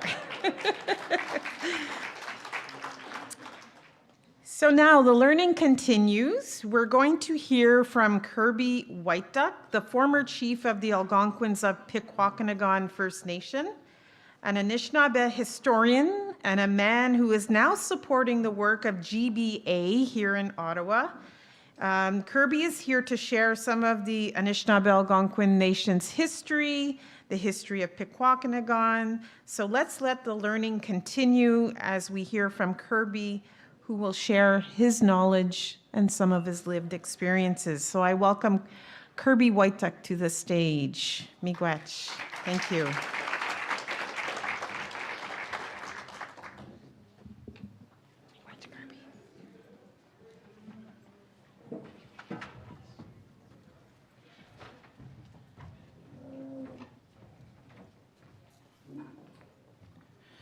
Miigwech Anita. Good morning, everyone. I'm happy to be here. Good to see some faces that I know. Make me feel a little more comfortable and hopefully not so nervous. I'd like to thank the people who spoke before. Good words, some valuable things about the language, which is very important. Words from Jenny, also very important.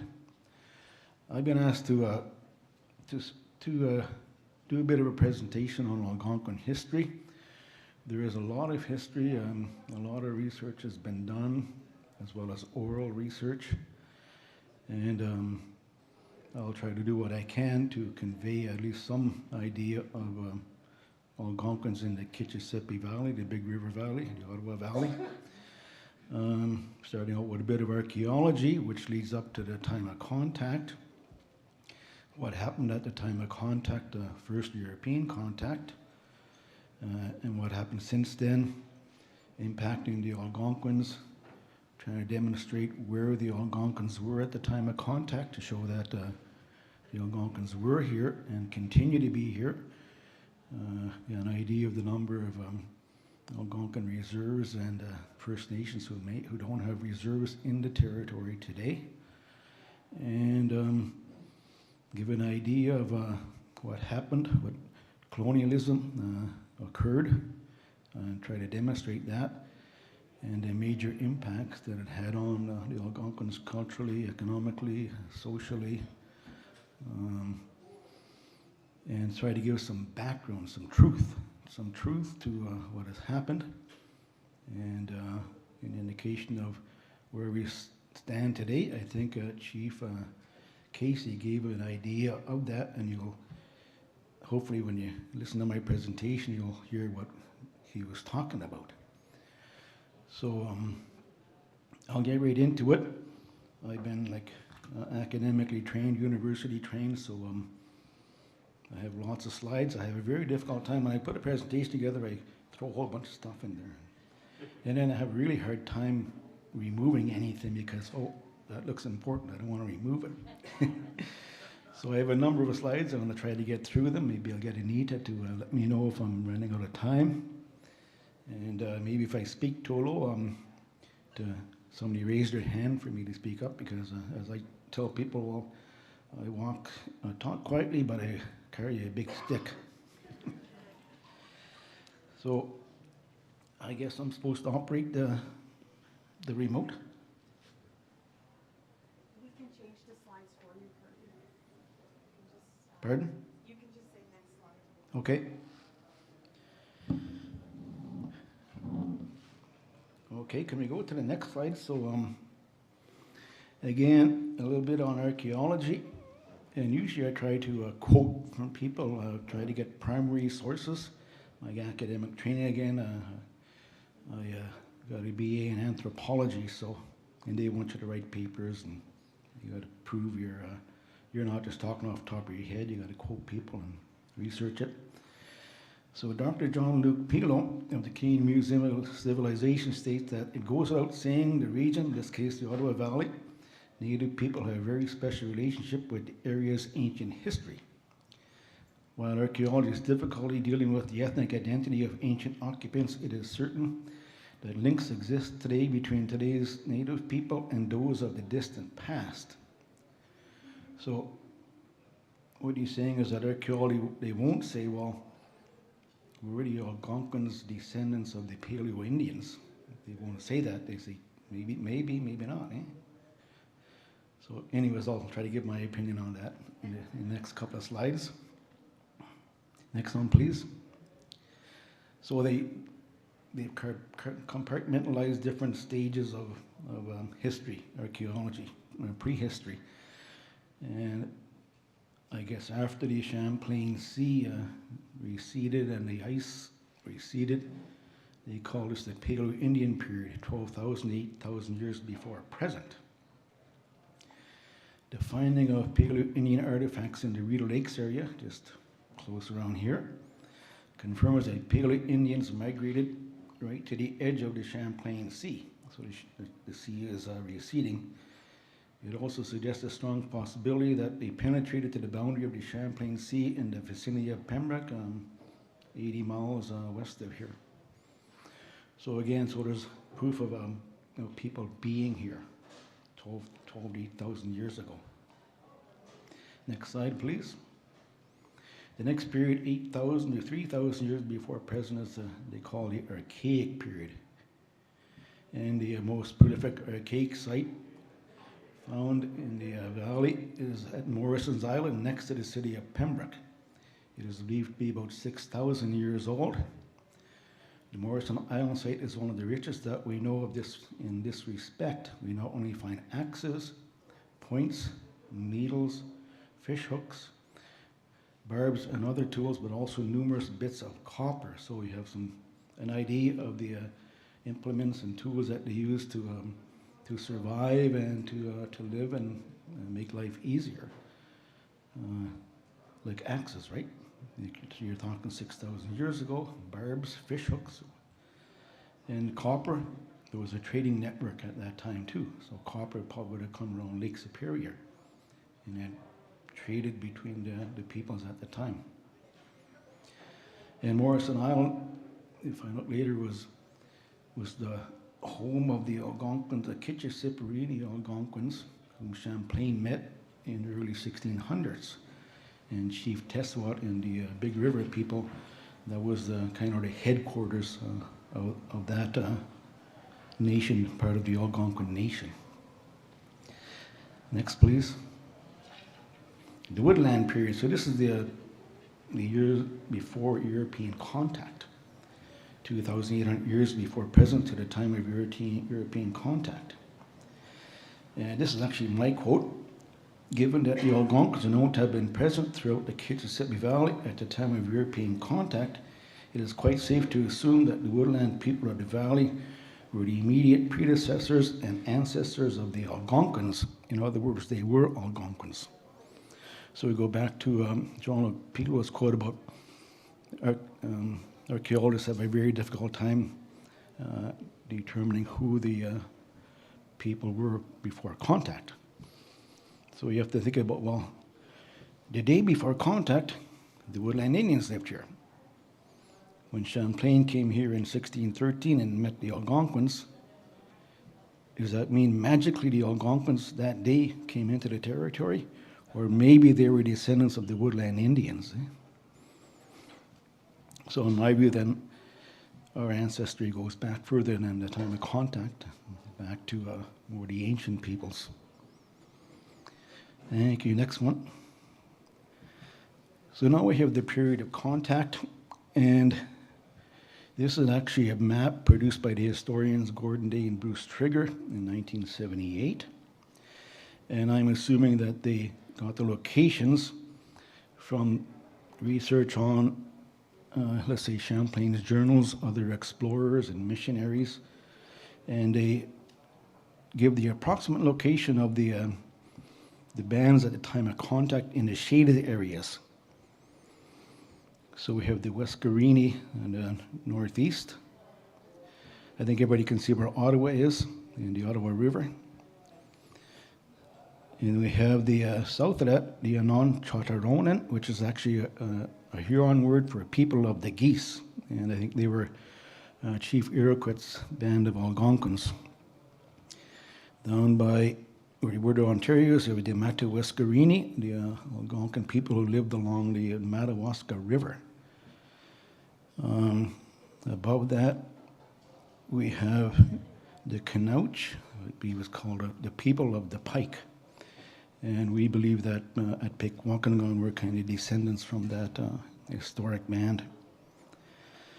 The Ottawatamens, identified, let's say, in Champlain's journals as living further up the Ottawa River, past Pembroke up towards Mattawa. So at least those six, those are the approximate areas of the ones that were identified earlier on. There might be other bands that may have been further up north where the earlier explorers probably didn't travel up the rivers at that early time of contact. And you'll also see in the dots, those are present-day locations of Algonquin First Nations.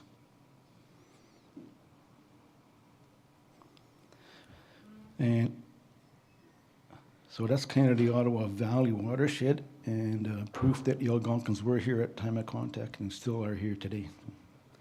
Thank you. Next slide. So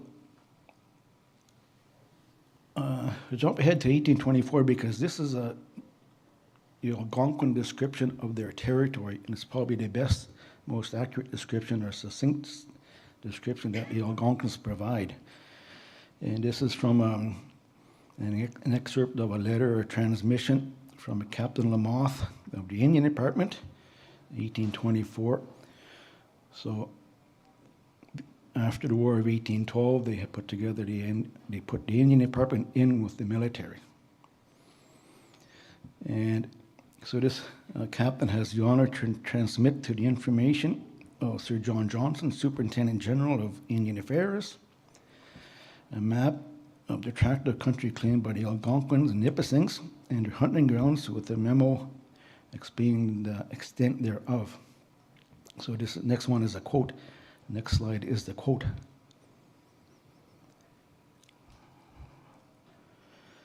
The Algonquin and Nipissing tribes have from time immemorial occupied as hunting grounds the lands on both sides of the Ottawa and Little Rivers as far as Lake Nipissing, which is within the boundaries of North Bay. That is to say, both banks of the Ottawa and the Mattawa River, called by the voyageurs the Little River, to a height of land dividing the waters from Lake Nipissing from those of the Little River, the Mattawa River, which flows into the Ottawa, and also countries watered by all the streams falling into the Ottawa and Little Rivers north and south to their sources. So it's like a leaf, right? The Ottawa River is the stem, and then you got all these other creeks and streams flowing into that bowl. And the other one's flowing on the other side, outside of that, going into the Great Lakes or up to Hudson's Bay or the St. Lawrence or outside of the territory. Thank you. So jumping back now to the time of contact. And Champlain is, I guess, widely recognized as being the first recorded European to make contact in the Algonquin territory. And I say recorded because he had an interpreter sent up the Ottawa River 2 years before. So that person was actually the first person European to make contact in the Algonquin territory, but I guess you don't want to undermine Champlain's importance, so he's the first recorded person, written record. And so there's some research. He's got a number of journals. And in June of 1613, at the now Charlier Falls, I'm not sure if I'm pointing in the right direction, but if that's the river over there, we all know where that is. He talks about the Algonquins performing a ritual.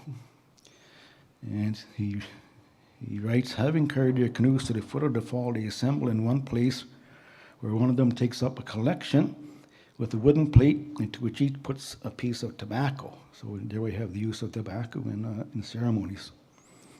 After the collection, the plate is set down in the middle of the group and all dance about it, singing after their fashion.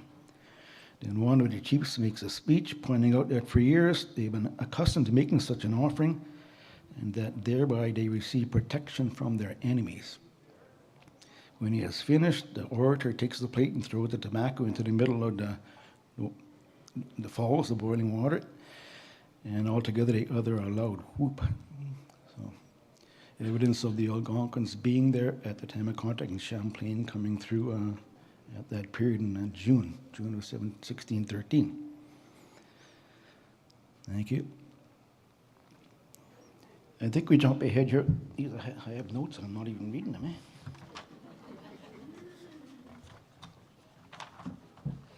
Jump ahead to, I think it is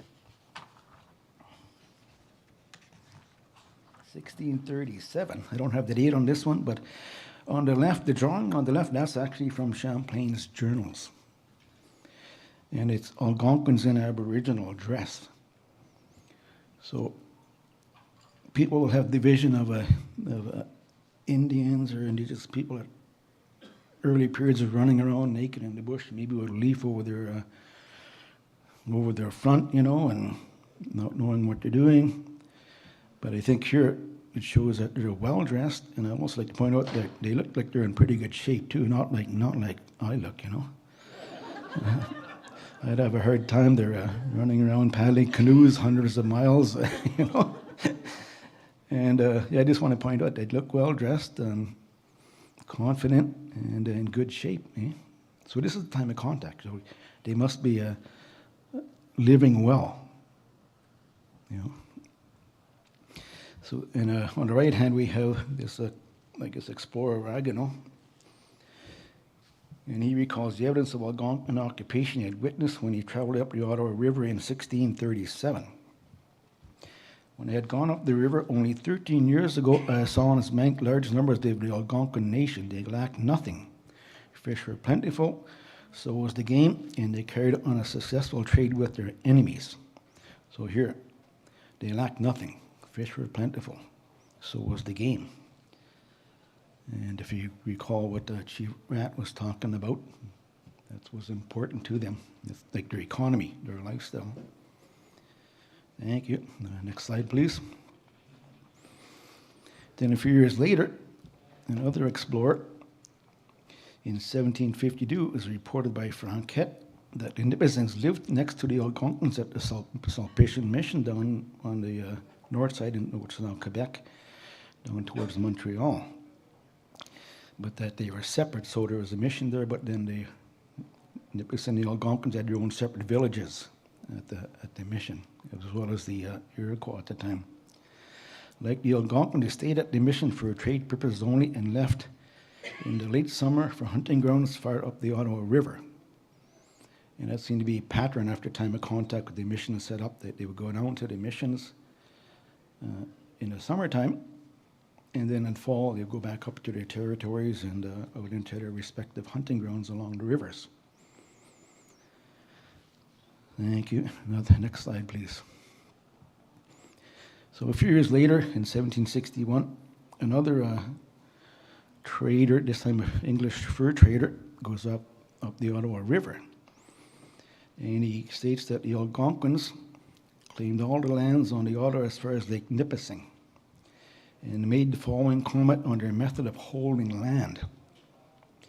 These lands are subdivided between their several families upon whom they have devolved by inheritance. So you have the word inheritance there, like, and I think a lot of people know about inheriting, like, from your parents and grandparents, and it's kind of respected by law. I was also informed that they are exceedingly strict as to the rights of property in this regard, counting an invasion of them an offense sufficiently great to warrant the death of the invader. And so recently there was a court case where I think Williams Lake out in BC proved title, Aboriginal title.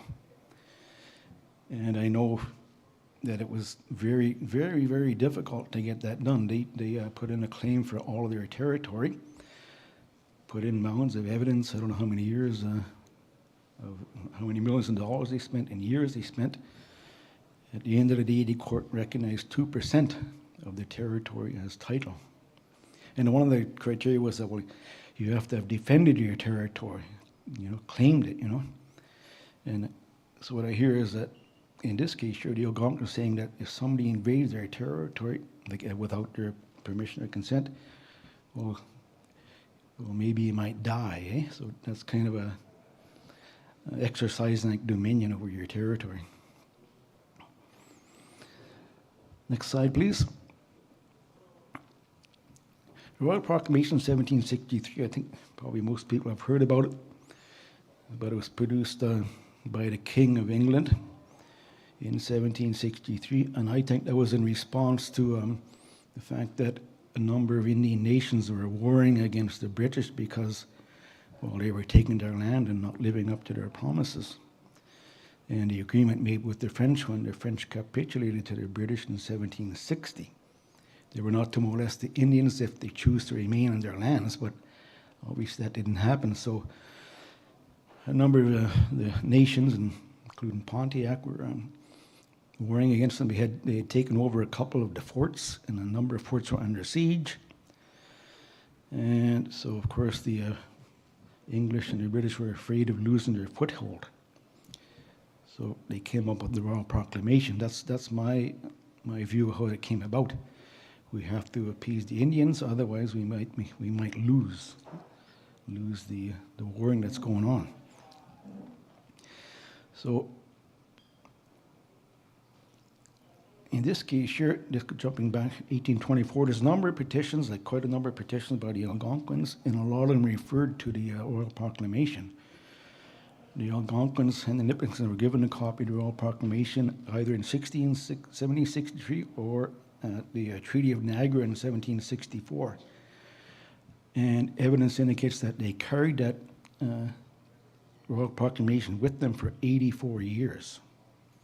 In referring to it, here is the King's word. He promised not to come into our territory. So I'll read some of that. And the communication here, the memo, shows the extent of the country claimed by the Algonquin Nipissings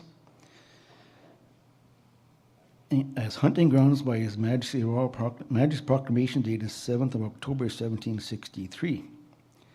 And provide that the Indians shall not, under any pretense whatever, be deprived of lands claimed by them, unless they should be inclined to dispose of them, in which case they are to be purchased for the Crown only. So only the Crown could purchase the lands from the Indians, if they wish to do so. At a public meeting held for that purpose. But notwithstanding which extensive grants have been made of the territory claimed by the Algonquin Nipissings without any compensation. So the Royal Proclamation is a part of the Constitution today, and there is no treaty with the Algonquins for any of this, the territory of the Kitchissippi Valley.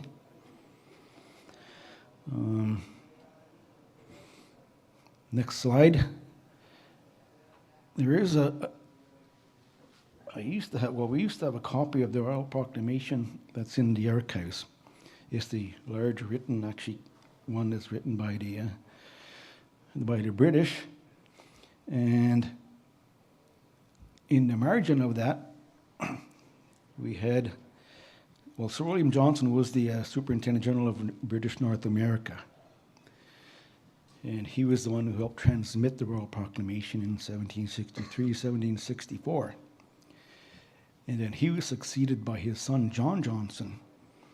And at some time, I estimate around 1820, the Algonquins, getting frustrated, like nobody's living up to the king's word. The king's not living up to his word. Gets Sir John Johnson to put his signature on it. So in the column, he wrote down at earnest request of the Algonquins, I put my name to this sign, John Johnson. And that's the one, and the same thing with the Nipsings, their copy at the archives here in Ottawa.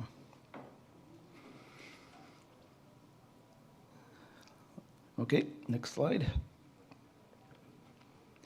Jumping up to 1791, so I'm trying to go chronologically to show Algonquins are in the territory. And here we have a surveyor, Theodore de Pincier, and from his diary of the survey of Marlborough Township on the Rideau River, so it'd be just south of here, and they're very close, in 1791. So he says, on Saturday, October 15th, I forgot yesterday to remark that 2 Indians from Lac de Deux-Montagnes, Lake of Two Mountains, came to tell me that it was important to them that we were logging so much in these woods, so we have logging occurring, right? And that this drove away the game and impeded the hunting, and the government had not purchased their lands from them. So again, no purchase of the lands, logging starting to occur. Remember what Casey Radd said about, well, they're worried about the logging because, well, they were too, because it drives away their game, Okay, next one. Thank you. Let's go up to 1800, Philemon Wright. So we know across the river, we have Gatineau, but it was originally called Wrightville, presumably after Philemon Wright, who settled there. And they came up from Massachusetts, him and a number of other, families and hired men came from Massachusetts with some oxen and other equipment, I guess, at the time, and arrived over north of the river over here. So they start cutting down, clearing the wood to establish a settlement. And the chiefs of 2 tribes of Indians that live in the Lake of Two Mountains came to us. Their chiefs assembled together and procured an English interpreter. They requested him to demand of me by what authority I was cutting down their wood and taking possession of their land, as they had a great dependence upon the chief hunting ground, sugaries and fisheries, etc., which was the chief support of their families, and they were afraid that further difficulties that would arise between us, such as taking their beaver, destroying their deer, breaking up their sugaries, and cause a great deal of trouble, that I must know that the clearing of forests was driving back their game. So now we see then people coming in spite of the Royal Proclamation, continuing coming in spite of the Royal Proclamation, and I guess living their own kind of lifestyle, which is detrimental to. They asked him not to cut. Okay, we agreed. Eventually agreed. Okay, well, you can have this little area here. You can clear cut it, but do not cut any more of the bushes. The forest. Do not cut down the trees. He agreed. 6 years later, Philemon Wright. What's the word? Flows. Gets one of the first rafts of square timber to go down the Ottawa River. 6 years later, right? Oh, promises, eh? Thank you. Next slide. Moving up to 1823, here we have the Hudson Bay Company, a trader, John McLean, who was ordered to go to Fort Clunge on the Quebec side up by Pembroke in 1823. And he talks about Indians at that post and say that a considerable number of Algonquins also trade here. Later posted at Lac de Chat, I guess the widening of the river just up further up by Nepean, I guess, and called Lake de Chat. Once again arrived at Fort Clunge. Here I remained 2 days and would have remained still longer had it not been discovered one morning that our opponents, I guess the rival fur companies, were off in the direction of my outpost on the Bon Cher River. As the Indians in that quarter were excellent hunters and owed me much, I deemed it advisable to follow them. And so that's where Pikwakanon is now. It's on Golden Lake, which is part of the Boncher River system. So we had Algonquins from there going over to the trading post, as I'm sure, as well as probably from Tibadjimowin as well, and the Quebec side going to that post. So again, evidence of Algonquin occupation and use in trading furs. Thank you. Next slide. 1829, there is another, I don't know if he's explorer or surveyor, but named Alexander Sheriff, exploring the country lying between the mouth of the Rideau, just over here, just east here, and to Lake Huron. In his report, he also commented on the extent of Algonquin hunting territory, as well as 2 encounters made with Indians in his travels. The land of the Algonquins frequenting the Ottawa do not extend quite to the height of land, at least on the Neswabic, which I guess now is the Petawawa River. So we have the Algonquins having winter quarters in Cedar Lake, which is now Algonquin Park.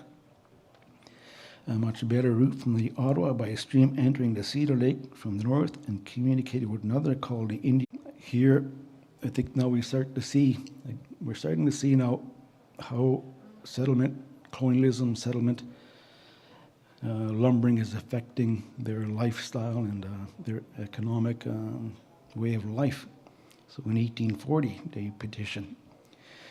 We were formerly rich and independent. Our hunting grounds embraced a vast territory that extended from Point L'Original, which is just east of here, on the Ottawa River all the way to Lake Nipissing. They abounded in furs, rich furs of every description. Our forests were alive with deer. We lived well and had the wherewith to clothe our wives and children comfortable, and we were happy. If you recall the drawings by Champlain of the Algonquins in Aboriginal dress. But now that day is now arrived, which you never expected to see. Father, our hunting grounds are entirely ruined. Our beaver and other fur have been destroyed by the constant fires made by the lumbermen and our majestic force. Our deer have disappeared. Our timber, to the amount of thousands of pounds, is annually taken from those very hunting grounds, but from which we are sorry to say we derive not the least benefit. And that kind of still occurring today. Forestry is going on, and very little benefit to the Algonquins, but you see trucks go by every day up there by Algonquin Park and along Highway 60, big trees coming out. And then they say that now we are starving. Our wives and our children are naked. So they're starving, right? And it's hard to imagine the kind of things that are happening to them and how they felt about it. Their children are starving and naked. Next slide, please. So the earlier petitions were all petitions by the Algonquin nation. And a lot of the petitions will have at the bottom who signed them. Chiefs, the grand chiefs, and then a number of sub-chiefs. And I'm quite certain that those sub-chiefs were the chiefs of the different bands. And for example, I know that at Pikwakanon, the first chief of the actual official reserve was Muckwa, Aeneas Muckwa. And he and his father signed a number of those nation petitions, I called them, as well as Antoine Pakanawatik was the first official chief of the official reserve in Kitigan-Zibi, and he signed a number of those nation petitions. So here then, we also have in 1842, Chief Pierre Shawanipinesi and his band petitioned for land on the Rideau River, again, south of here. And again on January 6, 1846, he, Pierre Shawanipinesi of the Bedford Township Indians, petitioned the Governor General to ask for protection from lumbermen who had been trespassing on their property and removing timber. In this petition, Chief Stevens, his name becomes Chief Stephen, becomes anglicized, stated that the petitioner obtained from the government of his province a certain tract of land in townships of Bedford, Oso, and South Sherbrooke in the Midland District for use of himself and his tribe, as by an order of a council bearing the 21st day of March, 1844. So Corder Township was set aside for that band, for the use of that band. But it was later cancelled because you had the loggers coming through, as he mentions, right? And I guess the colonial government representatives said, well, we're not going to make our citizens do anything and stop them from doing anything. You guys have to leave. So the chief, Peter Stevens, actually ends up in Pequawkanagon, and records of him and his family moving there because, well, lumbermen are coming through, clear-cutting the forests, and settlements coming behind that. But anyway, so again, we still have presence there, 1842 on the Rideau River. Next slide. 1849, the Bishop of Bytown, named after Colonel By, who started to build a canal, described the bands of Algonquins known by visiting missionaries to be inhabiting the area north of the Ottawa River. Near River Desert on the Gatineau River, the River Livre, I'm not sure if I'm pronouncing it properly, and the land is northwest of the St. Maurice River. Live another 180 families who could all be gathered at the top of the Gatineau River on the River Desert, as it was proposed to the government in the petition written by the Indians themselves. So now we have another band with band petitions as opposed to nation petitions. Now we're just starting to petition, getting desperate now. Can you give our little band a little piece of land, eh? All of these Indians speak the Algonquin language. And so the Algonquins petition, and then a reserve was set aside, now Kitigan-Zibi, was set aside in 1854. Thank you. Next slide.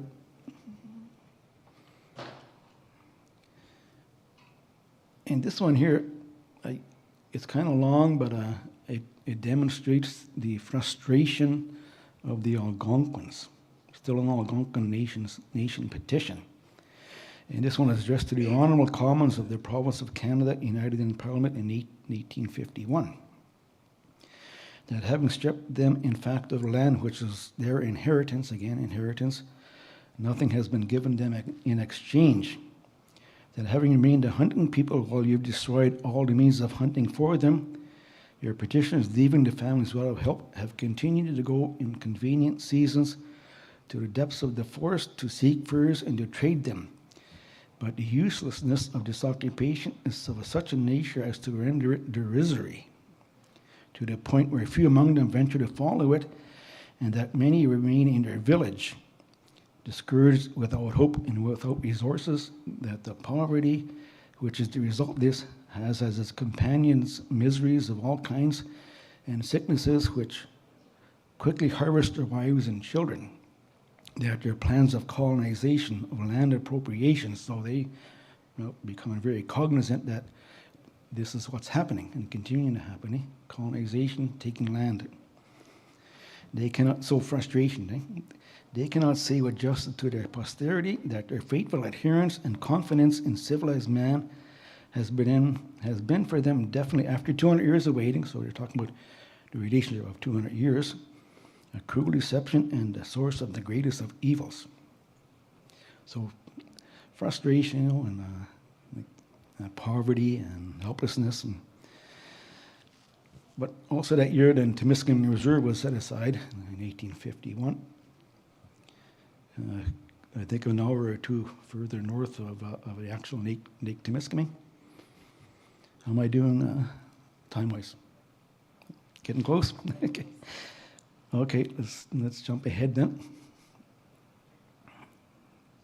1857, we're almost at the end. So we have Kitigan-Zibi, 1854, Timiskaming Reserve, 1851, and in 1857, the Algonquins at Golden Lake, who've been there since about 80 years previously, at least written record shows that they were coming to Golden Lake in about 1780, I guess it is. Probably there earlier, but there's no written record, That your memorialists and their ancestors, so their ancestors were coming to Golden Lake. For many generations, I've lived in the vicinity of Golden Lake on the Bon Cher River, And in a newly surveyed township of Algona, the petition was signed by 5 individuals on behalf of the band and the families there. And a reserve was set aside for families, Algonquin families, in September of 1873. There was a number of other lands set aside for the other Algonquin bands, as I'm sure it was on the Quebec side for the Algonquin bands there. Like I said, Bedford Township, Perishaw and Epinesi, his land was cancelled, but it was a band. And in 1863, there was a huge petition by Chief Peter Sharbert asking for land on the headwaters of the Madawaska and other rivers, adjacent rivers. And a quarter of a township was set aside for them. But then we had 2 different governments, or the governments not knowing what each one is doing, one department or another. So that was set aside, and it was 1890 or so. Then all of a sudden, Algonquin Park was created. And it just so happened that the land set aside for that band was within Algonquin Park, and they decided that we cannot have Indians living in the park because they will be hunting the game. So they canceled that. And a lot of the people who signed, there was about 108 people signed it, as well as a number of chiefs, and a lot of people who now are members of Pikwakanagan, or families from Pikwakanagan, signed that petition in 1863. And then there is also another band at Bancroft at Baptiste Lake. The lake is named after Jean-Baptiste Kijukomanitu, and some of their people now are members of Pikwakanagan because of intermarriage with that band. But that was a separate Algonquin band in that part of the territory. So I think that's it. Next slide, let's see if that's it. Yeah, there is my great-grandfather in a canoe. This is the reserve side right there. So hopefully that gives an idea of some of the history and the truth about, let's say, the Algonquins in particular, and things that happened, and now I guess looking for a better relationship, better partnership, and hopefully be all part of reconciliation. So didn't want to sound too depressing, but I guess like those are the facts are the facts. So, like, those are primary sources that I use. So thank you for your time. Miigwech, Kirby. Miigwech. So as you heard, the Kichizibi, the Ottawa River, is really at the heart of our nation, our history, our traditional way of life as Anishinaabe Algonquin people.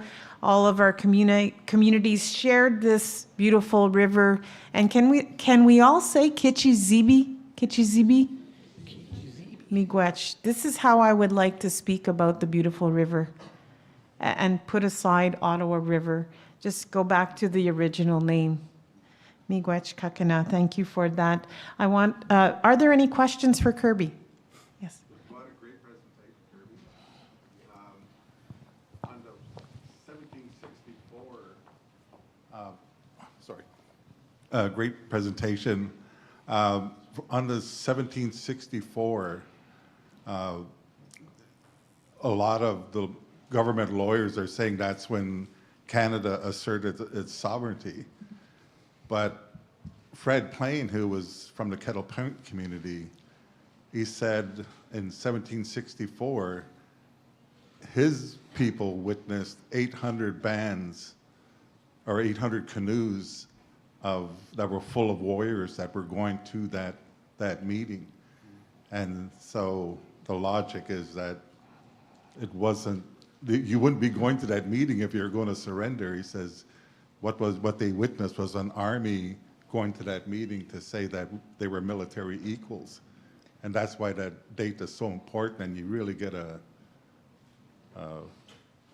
who was ever interpreting what that meeting meant, but great presentation. Yeah, absolutely. I think that's called the Treaty of Niagara, and there was at least 24 Indian nations that attended that, including the Algonquin and Nipissings. And well, it was like a treaty, right? And I think Sir William Johnson was there, and I believe that's where they passed out or reiterated the terms of Royal Proclamation. You will not be molested, or no one will enter your lands, etc., without your consent or without there being a treaty. So that was the idea. I think there was to try to continue to appease the Indians who were opposing them in war. You know, to say, well, we're here to have basically a peace treaty, you know, and here's our word, you know, here's our word again that we will live up to the Royal Proclamation, but we know they didn't. So, yeah, I don't think it was. They will try to assert that was when they asserted administrative control, but I don't really buy it. But that's what the courts will use also, eh?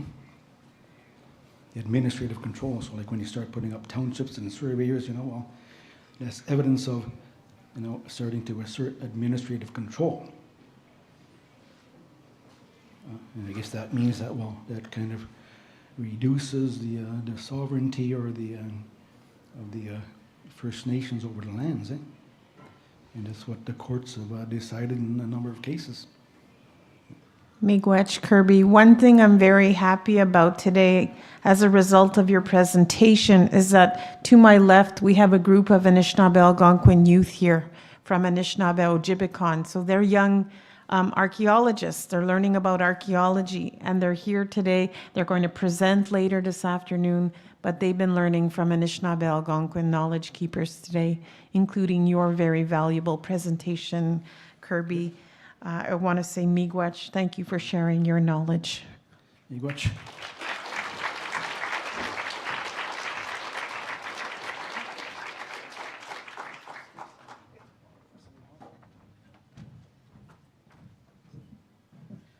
I think I can smell some food, and I see some food.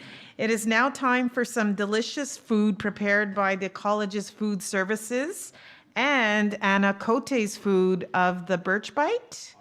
And during our break for lunch, we are fortunate to have Keith Whiteduck, a member of Kitigan Zibi.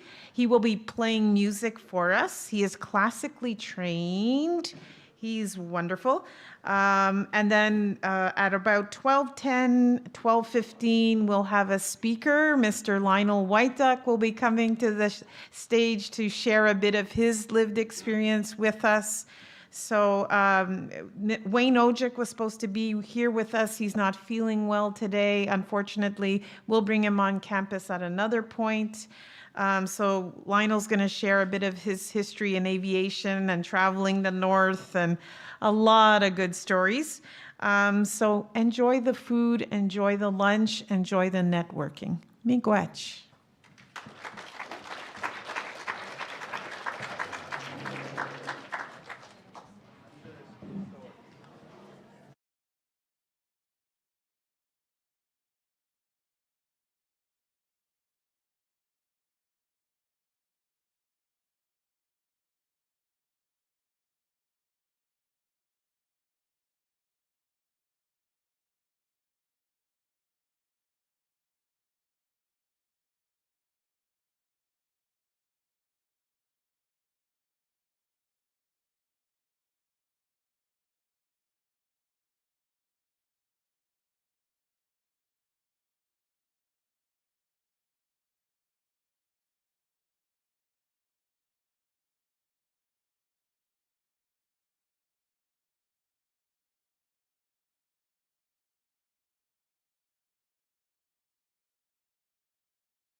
Conference services, food services here at Algonquin College, and the food of Anna Cote of the Birch Bite. I know we have some big fans of the Birch Bite in the room. So while we have some dessert or perhaps a nice hot tea, we have another treat. We have Mrs. Lynn Whiteduck from the Anishinaabe Algonquin Nation Tribal Council. She will be sharing some information about our Tribal Council and her work for this council in recent years. Welcome, Lynn.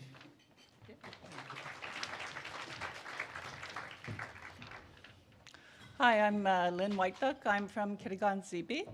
I'm a consultant with the Tribal Council now, but I worked with the Tribal Council for 10 years.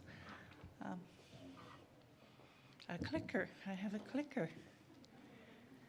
So I'll be talking about the history, the organizational chart, the member communities, other tribal councils and communities, our services, the technical and advisory services, administrative and political funding, and challenges.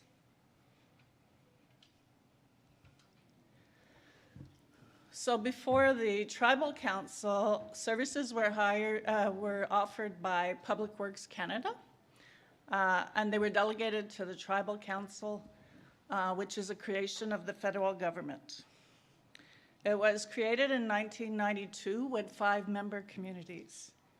Tibadjimowin, Eagle Village, which is now Kebowak, Kitigan-Zibi, Lac-Simon, and Long Point.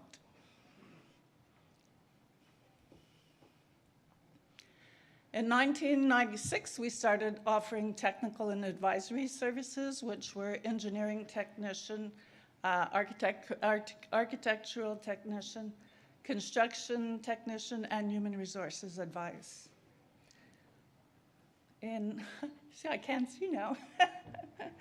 In 1999, Kitchissakik became the 6th member community. At a General Assembly held in Lac-Simon, Waugashig, which is now a Pitspi Anishinaabeg Nation, became a political member. In 2002, the Tribal Council moved to its current location, which is 81 Kitchimikan in Kitigan-Zibi. In 2003, they added an information agent and an economic development officer. In 2004, a civil engineer was hired and has been upgraded from the technician. In 2023, an economic development officer was replaced with the policy analyst writer. In terms of the organizational chart, it's the member communities, board of directors, the director general. There's an executive secretary receptionist, and technical services, a civil engineer, construction engineer, architectural engineer, and advisory services, which is human resource advisor and policy analyst writer. The policy analyst writer, human resource advisor positions were merged because of funding, and so was the executive secretary reception. We also had a communications officer, and because of funding, we don't have one anymore. So in terms of the member communities, there's Tibadjimowin, which is 72 kilometers north of Val-d'Or, Kebowak, which is 388 kilometers from Ottawa, Kitchissakik, which is 70 kilometers from Val-d'Or, Kitigan-Zibi, which is 135 kilometers from Ottawa, Lac-Simon, which is 30 kilometers from Val-d'Or, and Long Point First Nation, which is 485 kilometers from Ottawa.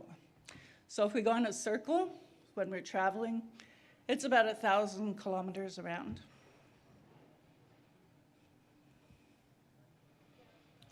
Other than the Algonquin Anishinaabe Nation Tribal Council, there's also an Algonquin Nation Secretariat, which is a tribal council with Wolf Lake, Temiskaming First Nation, and the Algonquins of Barrier Lake, and other Algonquin community, which is the Algonquins of Pikwakanagan.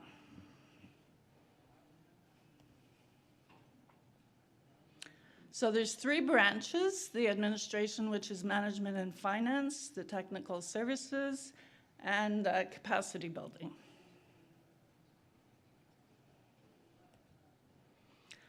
The Director General is Norm Ojic, and he's responsible for overall functioning of the office. He reports to the Board of Directors, provides management and finance advice to the member communities, and supports the political sector. He also represents the Algonquin Nation in organizations such as the Executive Council of the Quebec Director Generals and the Native Benefit Plans, and other organizations. The civil engineer provides advice on technical projects, maintenance and construction planning, infrastructure planning, and review of plans and specifications. Also coordinates contracting services, such as preparing terms of reference and assisting with the selection of consulting firms.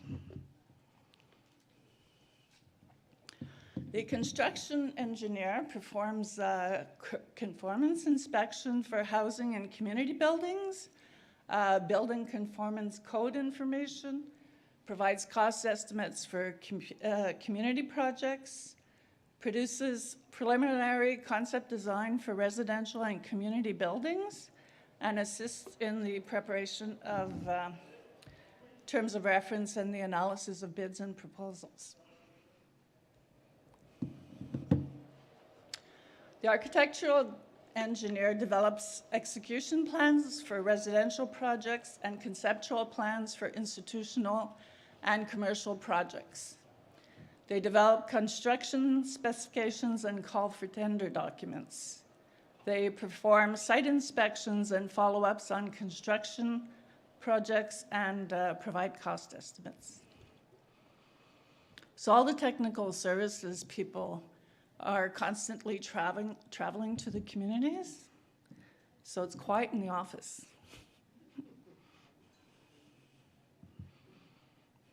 Actually, the Human Resource Advisor policy analyst also travels to all the communities. So they develop and revise or oversees the development and revision of human resource policies. They train local management teams to interpret and apply the policies. They assist in long and short-term human resource planning, salary scales, and work norms. They assist in the competitive process, screening of candidates, interview questionnaires, sample letters to candidates, qualifications, job postings, and the appeal process. It's kind of important for that part of it because a lot of the competitive process, they need somebody from the outside to do the screening and do the interviews because in some places, people are related or live across the street or best friends. So there's a lot of that. Policy writer analysts, they provide advice and develop new and revised administrative policies for services under their responsibility. They provide recommendations for change based on current research and legislation. Responsible for supporting policy discussion within the member communities and provides advice on all aspects of various policies to be implemented.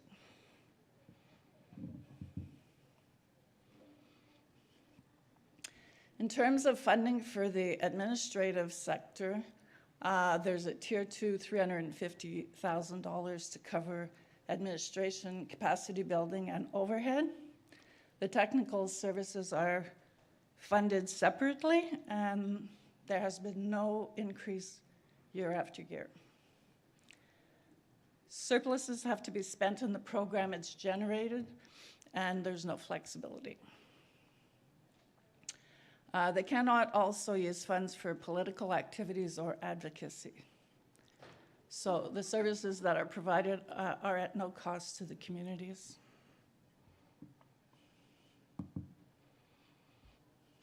In terms of the political sector, so I'm going to go a bit closer.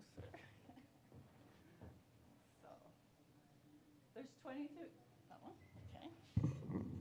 There's 22 members, 12 members, including the chiefs of the member communities, a grand chief, a vice grand chief, and representatives of the four for the elders, women, and the youth.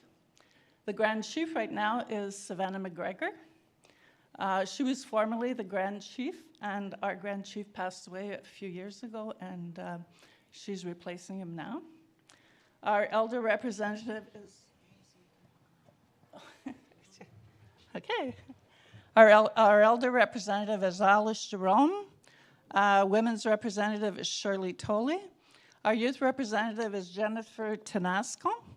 And for the chiefs, we have Chiefs Chantal Kistabish in Abitibiwini, Chief Lance Heyman in Kebawak, Chief Regis Penaswe in Kitchissakik, Chief Jean-Guy Whiteduck in Kitiganzibi, Chief Lucien Wabananik in Lac-Simon, Chief Henry Rogers in Long Point, and Chief June Black in Apitsipia Anishinaabeg Nation.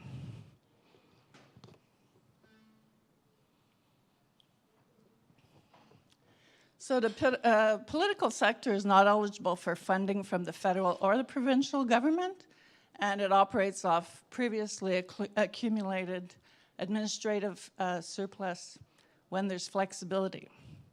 An annual political assembly is not funded either, and it's difficult to meet the needs of the member communities or the membership due to lack of funding. There's increasing demand for collaboration with governments and other organizations. There's no dedicated support staff, administrative staff, and those that are in the administration have to perform double duty and support both sectors. Funding is most likely exhausted during most fiscal years. So the political members, political council and members are frustrated with the inability to meet the needs of the membership. And there's increased demand by government and no financial support to meet responsibilities. There's many challenges faced by the membership, child and family services, missing and murdered Indigenous women and girls, 2SLGBTQI+, reconciliation, moose management, the Viennes Commission, justice, policing, health services, social services, and youth protection services.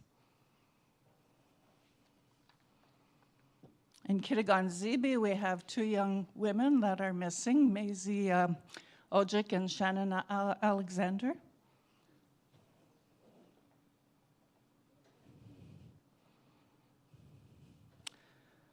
So that's it. So if you have any, if you want to contact the Tribal Council, you can contact Norm Ojic, who's the Director General, at dg@aantc-ctnaa.ca. And Savannah McGregor on the political side, she's the Grand Chief, at savannah.m@aantc-ctnaa.ca. Thank you. Miigwech.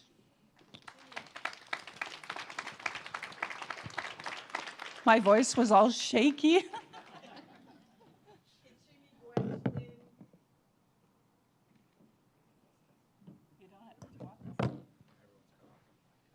Hello?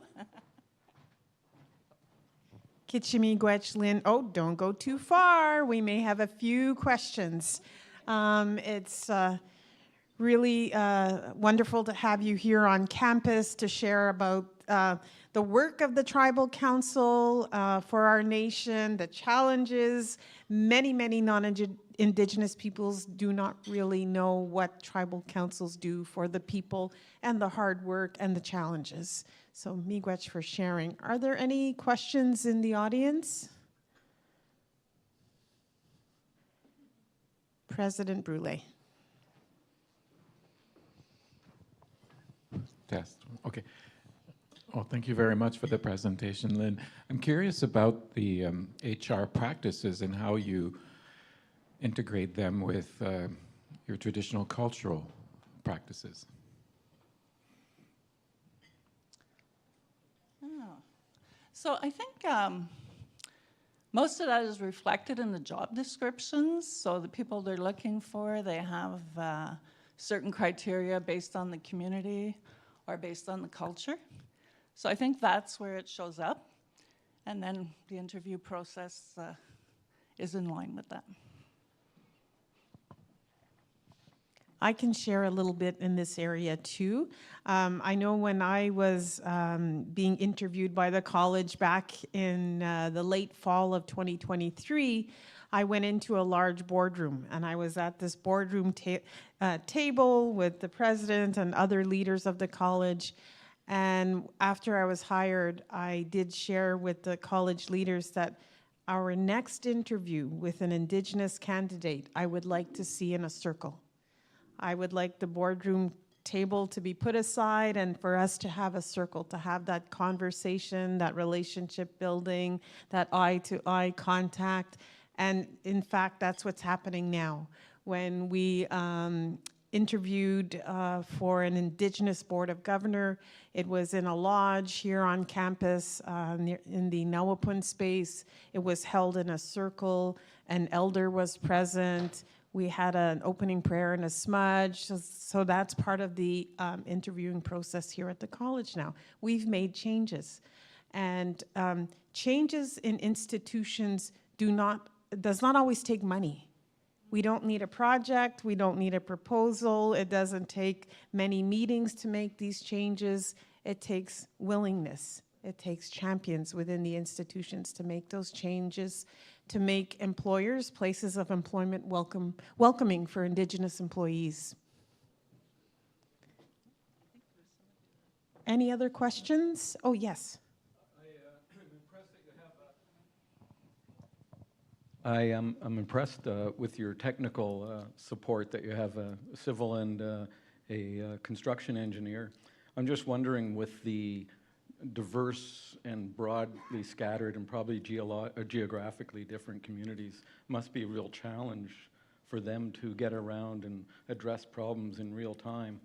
Can you speak to that? I'm in teach in the mechanical technology and transportation areas, and I'd be interested in maybe doing projects with your communities and your engineers to help them remotely monitor equipment and situations and improve communications between locals in the communities and that poor engineer who has to spend all that time driving around or flying. Yeah, thank you. They do. The engineers, all of them are gone. They're always gone. They're, and they work with the communities to see what's a priority, in terms of what's urgent and what's not. But they're gone sometimes 5 days a week. More often than not, 5 days a week. Yeah. Yeah, Anishinaabe Algonquin territory, as it exists now, is still quite vast. So travel from, for example, Kitigan-Zibi to Long Point is a 7-hour ride. And sometimes the roads are not, top quality. So yeah, lots of driving for our service providers. Any other questions?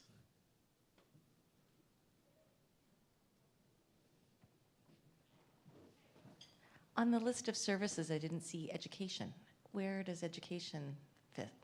I can answer that as a former director of education in Kitigan-Zibi. So the Tribal Council focuses on technical services in infrastructure, human resources, and then politics. Education is outside of the work of the Tribal Council.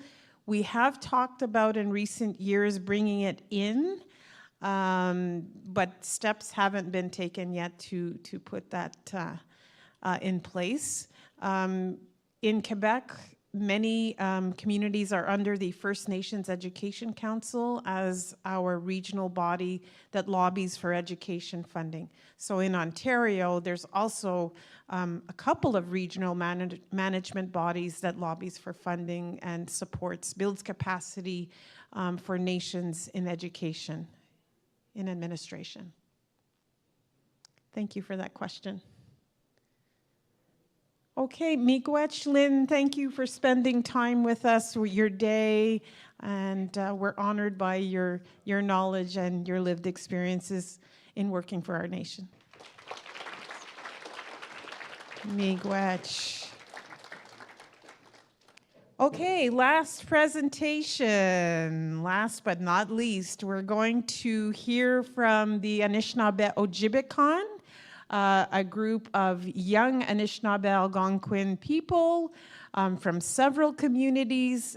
These young people have been building capacity in archaeology over the past 4 years, I believe. And they're going to talk about their work in our territory here along the Kichizibi, the Ottawa River, and in different locations in Ottawa. So I welcome Jennifer Tanasco and Lucas Barbeau to the stage.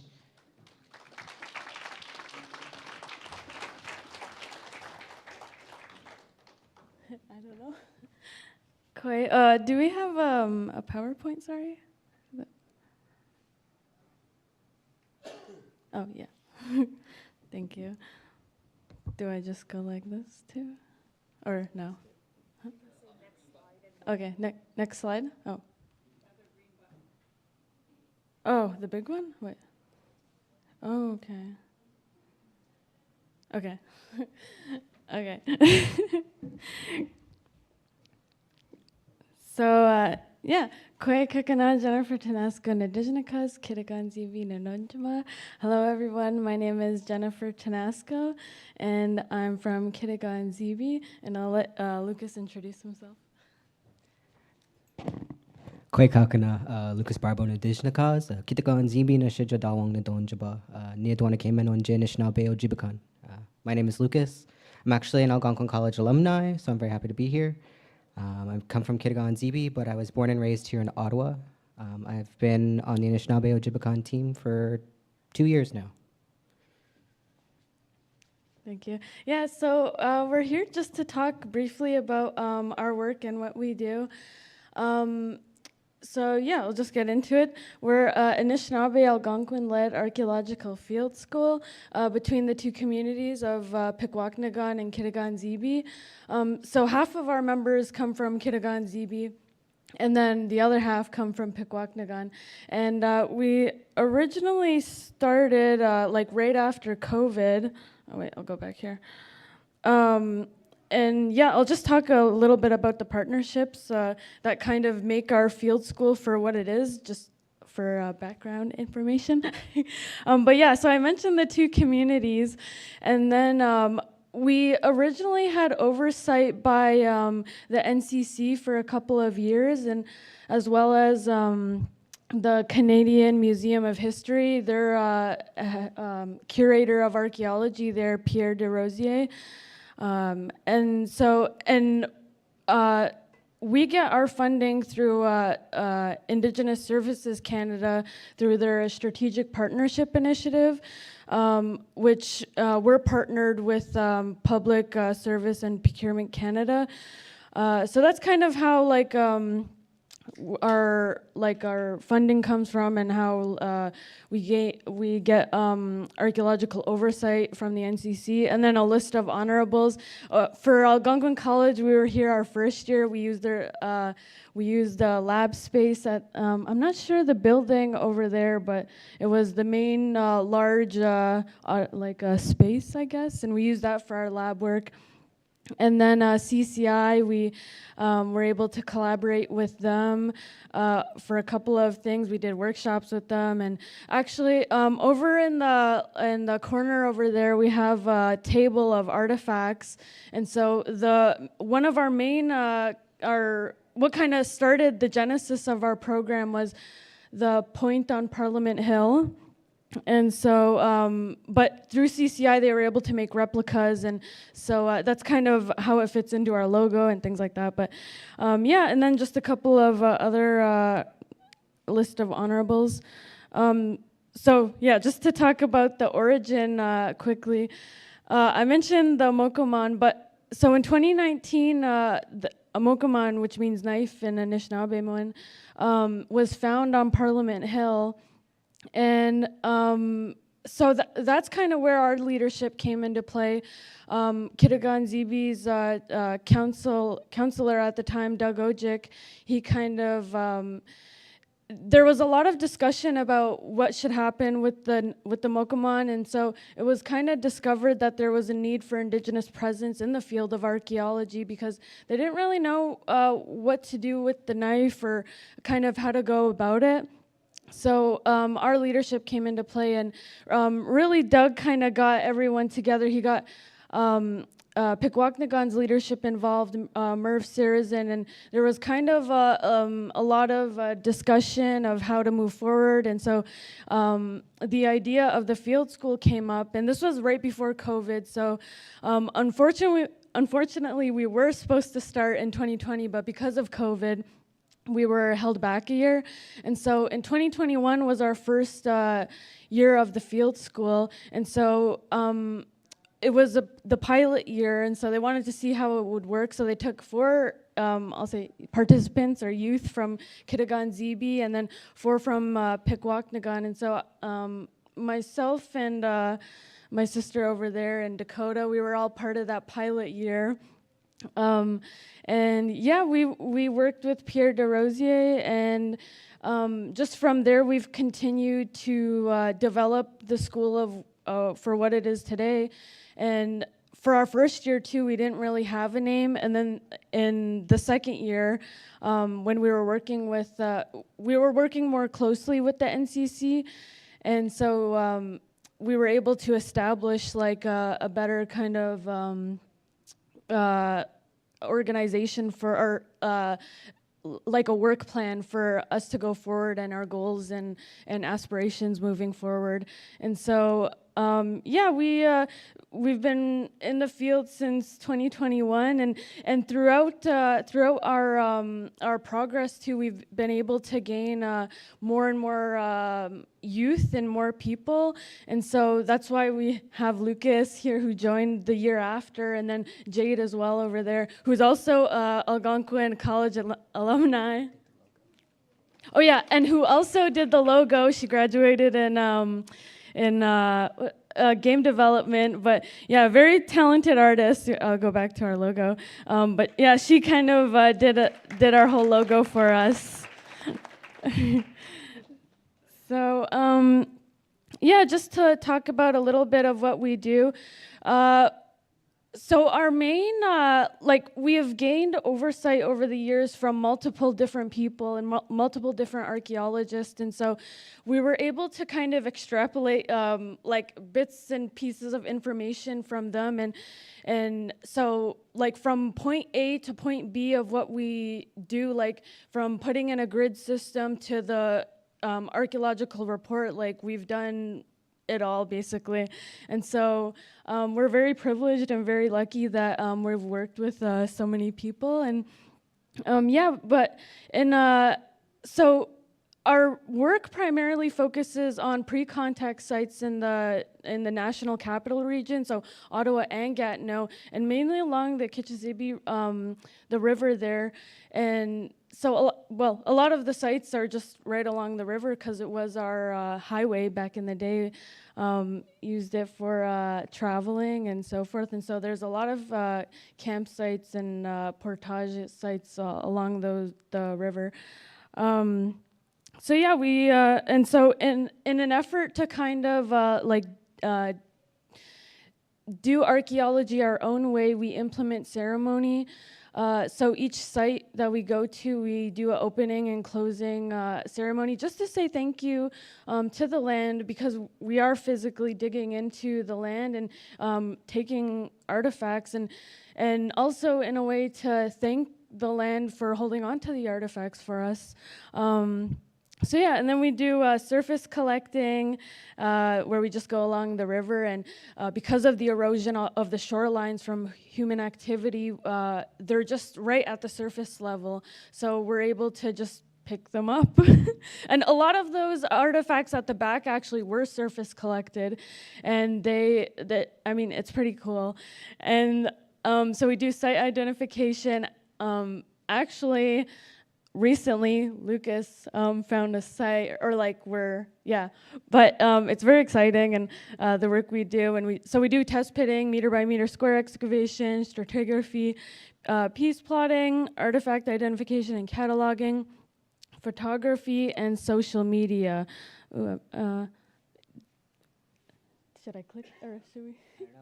Yeah, maybe can you, so our primarily, we focus on social media because we are based in Ottawa, and just to educate our community members back home, it's a tool that we use to educate people and let our community members know what we're doing or what we're up to, and also education for the public, because they don't know about the archaeology in Ottawa, and a lot of the sites that we go to are not protected at all, and it's very sad to see sometimes they're like the sites we go to, they're a little bit damaged, and so mainly for education and to show people what we do. Can we click on maybe that link, one of the links? I'm not sure what, I kind of forget.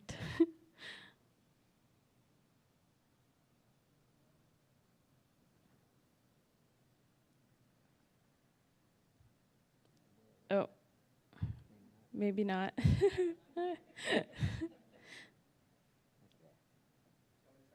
Yeah, maybe try the other one.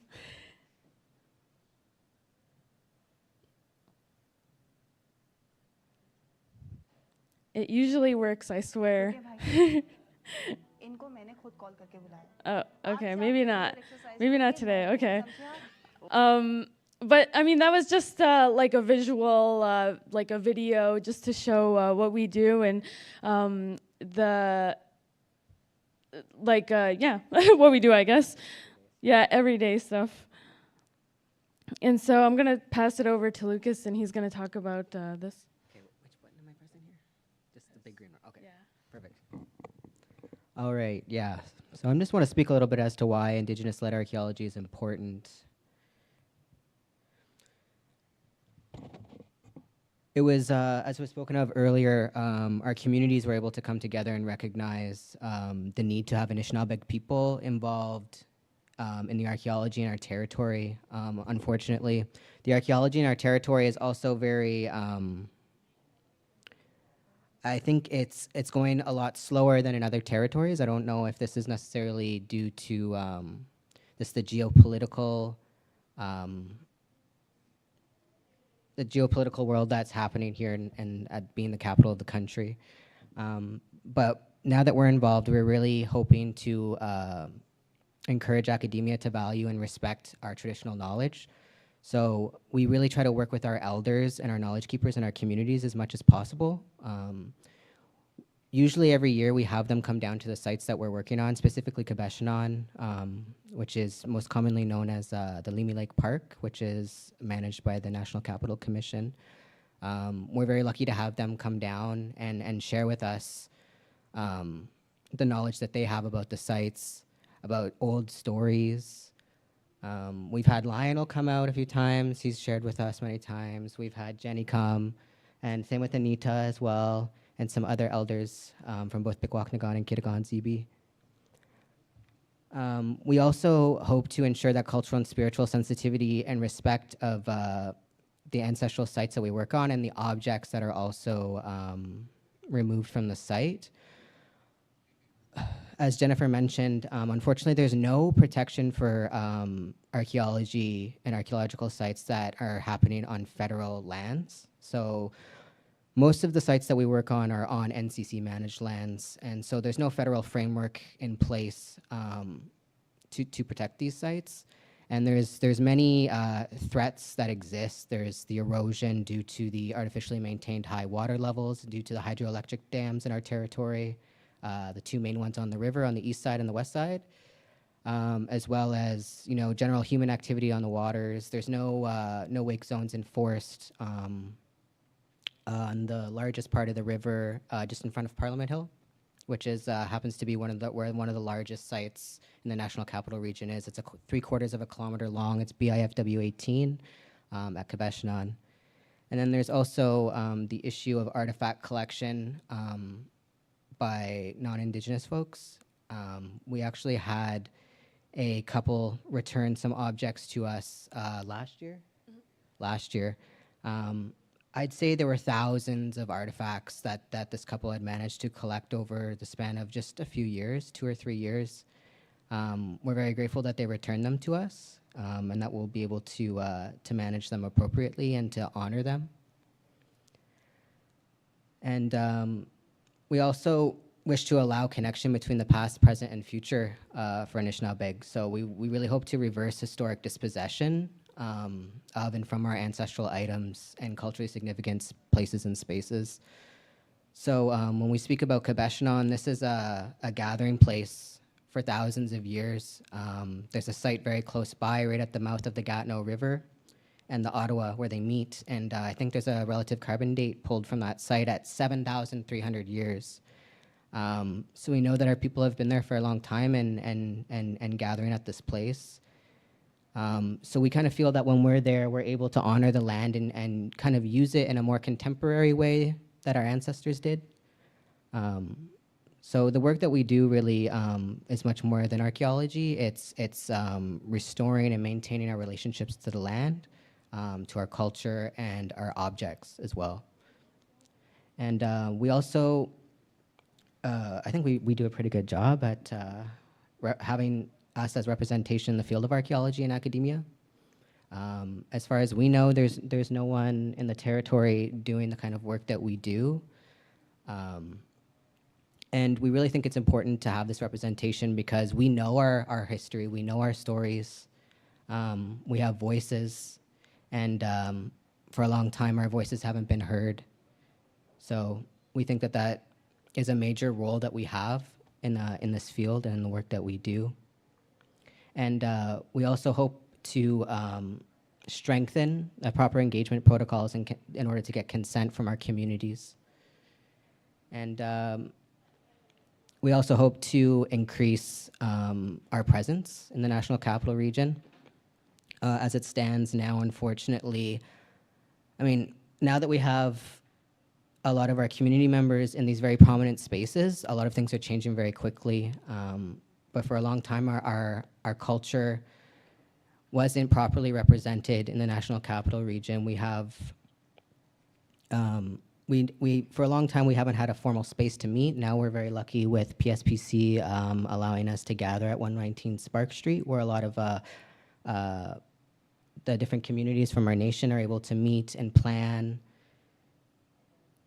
But before then, there wasn't really a place for us formally to meet. And so some of the work that we're doing too around Quebec-Chenon is we are hoping to make this a place for our people to gather, whether it be for cultural activities, for meetings, for land-based, like having Panook come to conference.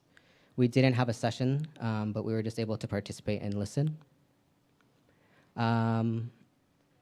And in the fall of 2023, we also participated. We actually we were the host nation for the National Trust for Canada annual conference. And that's where does this go back? That photo at the bottom, we were able to actually be the first people to have the big drum in at the Chateau Laurier. And some of our members danced, as well as some other community members, which is a pretty significant accomplishment, I think. So we've been able to do a couple of the National Trust annual conferences, and again, in 2022, we traveled, that was 2022. We were able to travel to Member 2 First Nation, which is in Unama'ki, Mi'kma'ki, Nova Scotia. This is the first annual conference held on and with a First Nation community. We were also able to speak with the Association d'Archéologues du Québec annual conference in Mont Tremblant, This conference was the first that the AAQ collaborated with the First Nation, and that was actually the Anishinaabe Algonquin Nation. Anita was there too, I believe, and Lionel and a few other, Jenny too. Nice. And we also really work hard to, keep our community members up to date with what we're doing. We understand that a lot of the work that we're doing is for our nation, for our communities. And we have been trying to plan some more info sessions in order to travel to our communities and share the work that we do. And we've also been able to have some tables at the Ottawa Heritage Day, which happens every February. I don't know, am I allowed to announce that we're going to be there? Well, we'll be there again in February this upcoming year. And I'll pass it back on to Jen. Yeah, so I'll just talk a little bit about the challenges, but also the wins going forward in this type of work. Oh wait, I guess the picture's not there. But yeah, a couple. Well, I'll start off with the challenges and then the wins because save the best for last.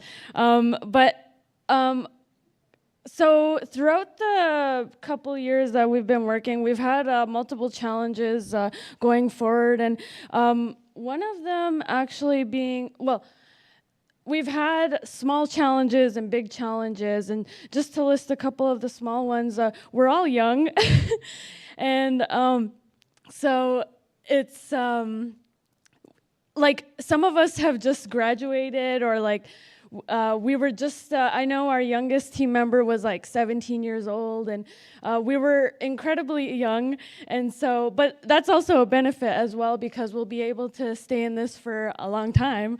But yeah, we're all young, and sometimes we don't know what we're doing, but we've learned and like adapted to kind of learn and be together and incorporate Indigenous knowledge and things like that. So, but throughout this field season or last field season, one of our main challenges was actually finding a new workspace.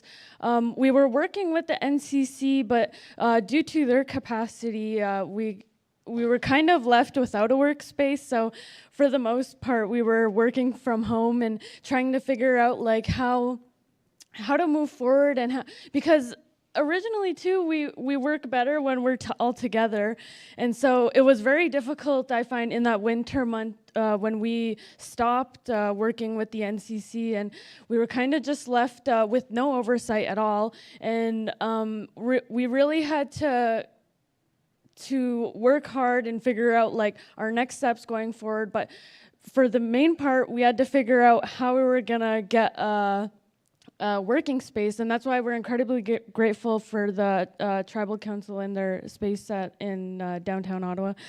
But yeah, and then that leads us to my next challenge was finding a licensed archaeologist.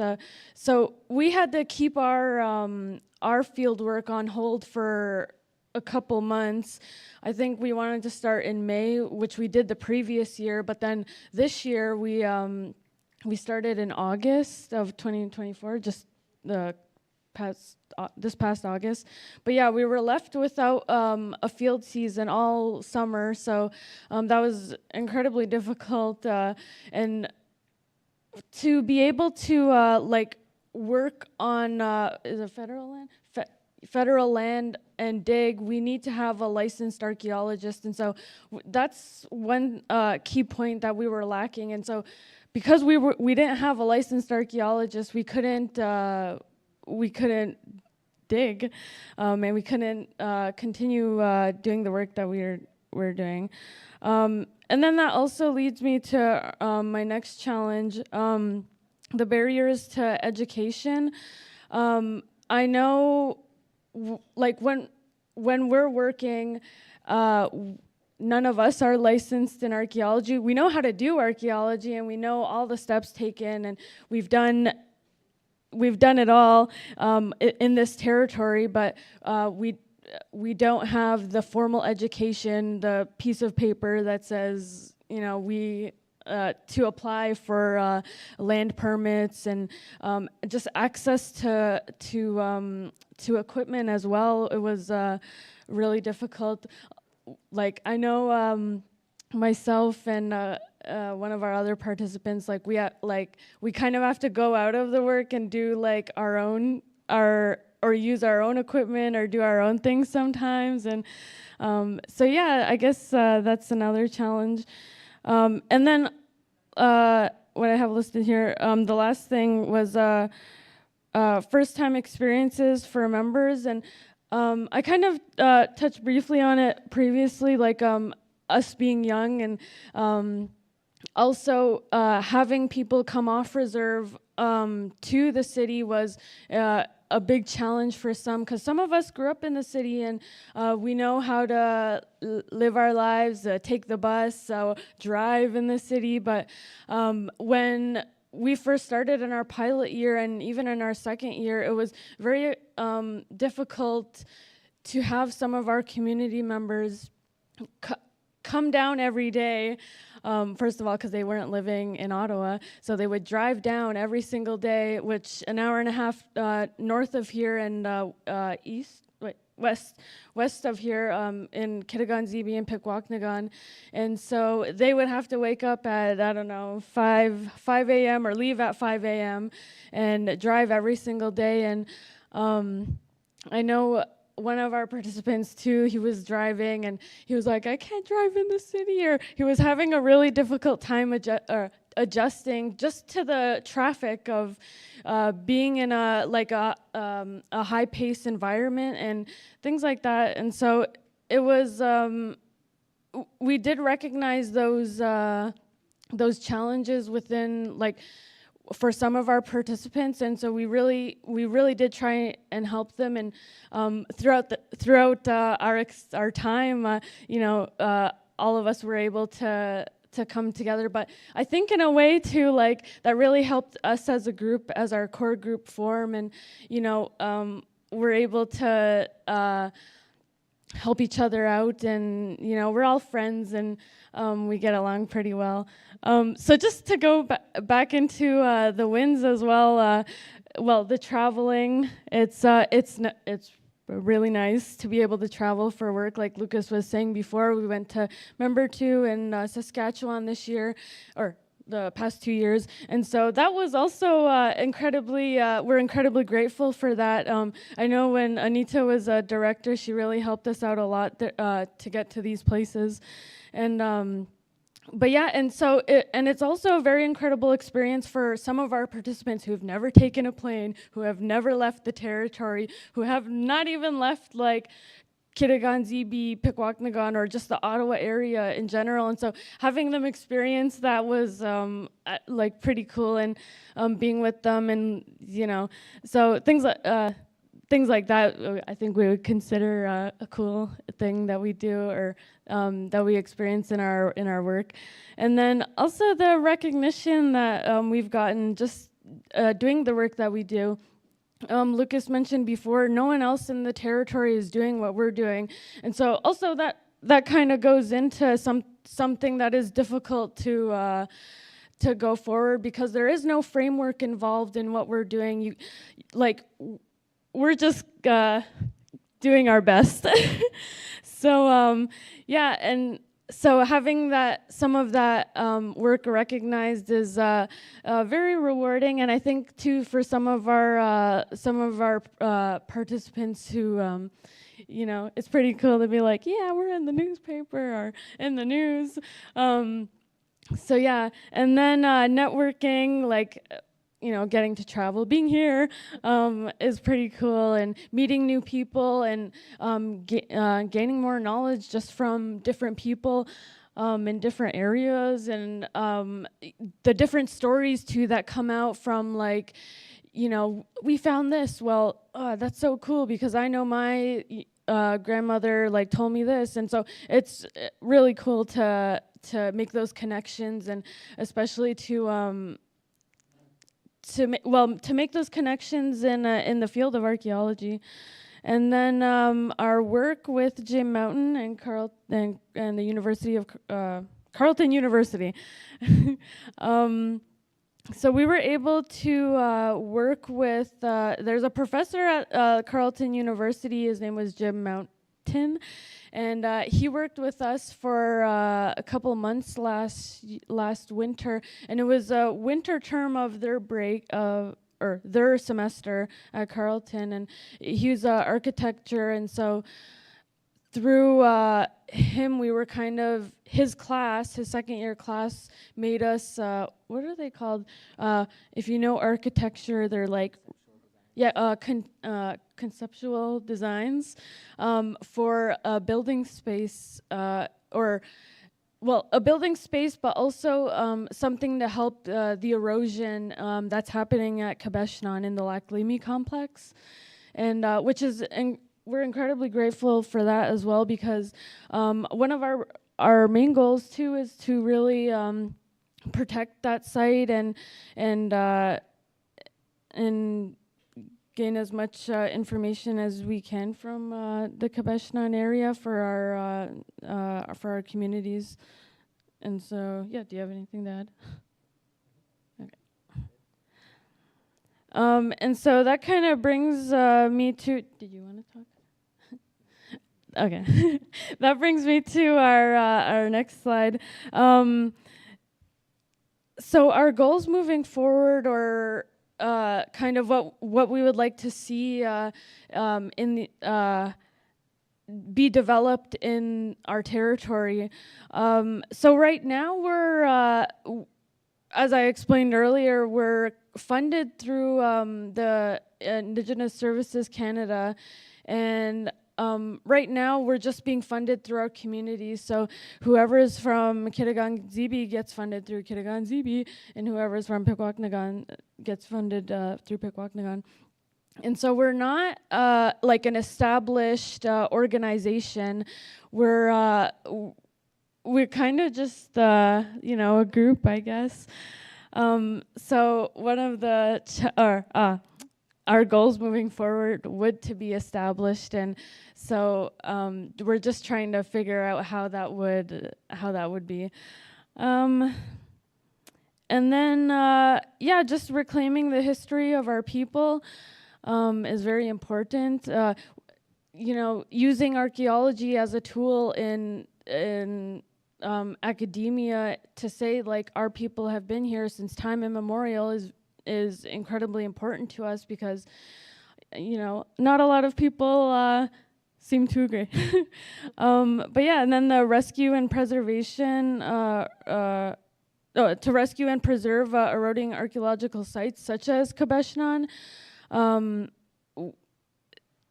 We'd like to see that it's to be for it to be preserved as much as possible, because they're not protected and they're not people can just go there and take artifacts as long as they want. And then continuing our relationship with the land and becoming the stewards of our archaeological legacy. And so just going forward, I think we'd like to be the caretakers of archaeology in the area, and to do, like, we're trying to do something that is not being done right now. And I just, that's what I have to say about that. So, Kichimigwech, thank you everyone. All of us at Anishinaabe, thank you for listening.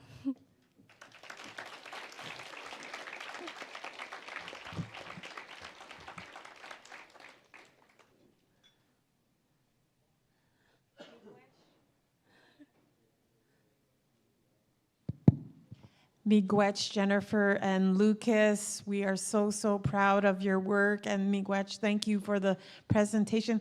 Can I have the other Anishinaabe members stand up, please? We're so proud of you too. Miigwech, thank you. Thank you.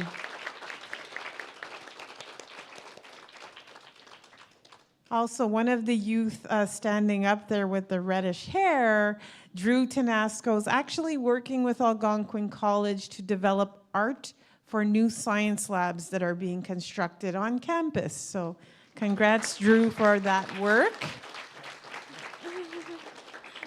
And I firmly believe that Algonquin College or other partners could help you build the capacity to develop a business, a limited partnership, or what you see fit for moving forward with Anishinaabe Ojibikon. We have the talented people to do that work. Are there any questions for members of the Anishinaabe Ojibikon? Oh yes, there's a question at the back from Byrne from the City of Ottawa. Thank you for your presentation. I was just wondering if you would mind sharing a little bit of the story behind your beautiful logo. Oh yeah, actually I'll go back to it. So our logo was made by Jade, which I mentioned earlier. Jade, raise your hand. Yeah, so Jade made our logo, and when we were coming up with the name and the logo, we kind of all brainstormed together, like what really represents our what we do, or how we came to be. And so we found well, the Mokamon, first of all, in general, hold a significant part in the creation of our field school. So we really wanted to incorporate the Mokamon at the top there, and then kind of Mother Earth holding the Mokamon, and her hair flowing, and then the Kichizibi River there in the background. And and then we added the 4 colors and sweetgrass. So yeah. Oh, and sorry, yeah, just to mention too, Anishinaabe Ojibikon, we wanted to give the group a name, Anishinaabe name, as a way to revitalize the language, and also to make people speak the language as well. So when you say Anishinaabe Ojibikon, you're speaking Anishinaabe. So, but Anishinaabe Ojibikon means Anishinaabe, like our people, and then Ojibikon means roots. So yeah, like our people's roots, and we chose that name specifically for physically when we're digging into Mother Earth, cutting her roots, and but then also like for our ancestral roots as well. So we just thought the name really fit, and yeah. Miigwech. The Anishinaabe Ojibikon are definitely a shining light within our nation. They represent the future, they represent hope, and they represent a reconnection to our territory and our history. So thank you for sharing with us today. Jennifer's now going to demonstrate another skill of hers. She's going to share a hoop dance with us. Hoop dance. Miigwech.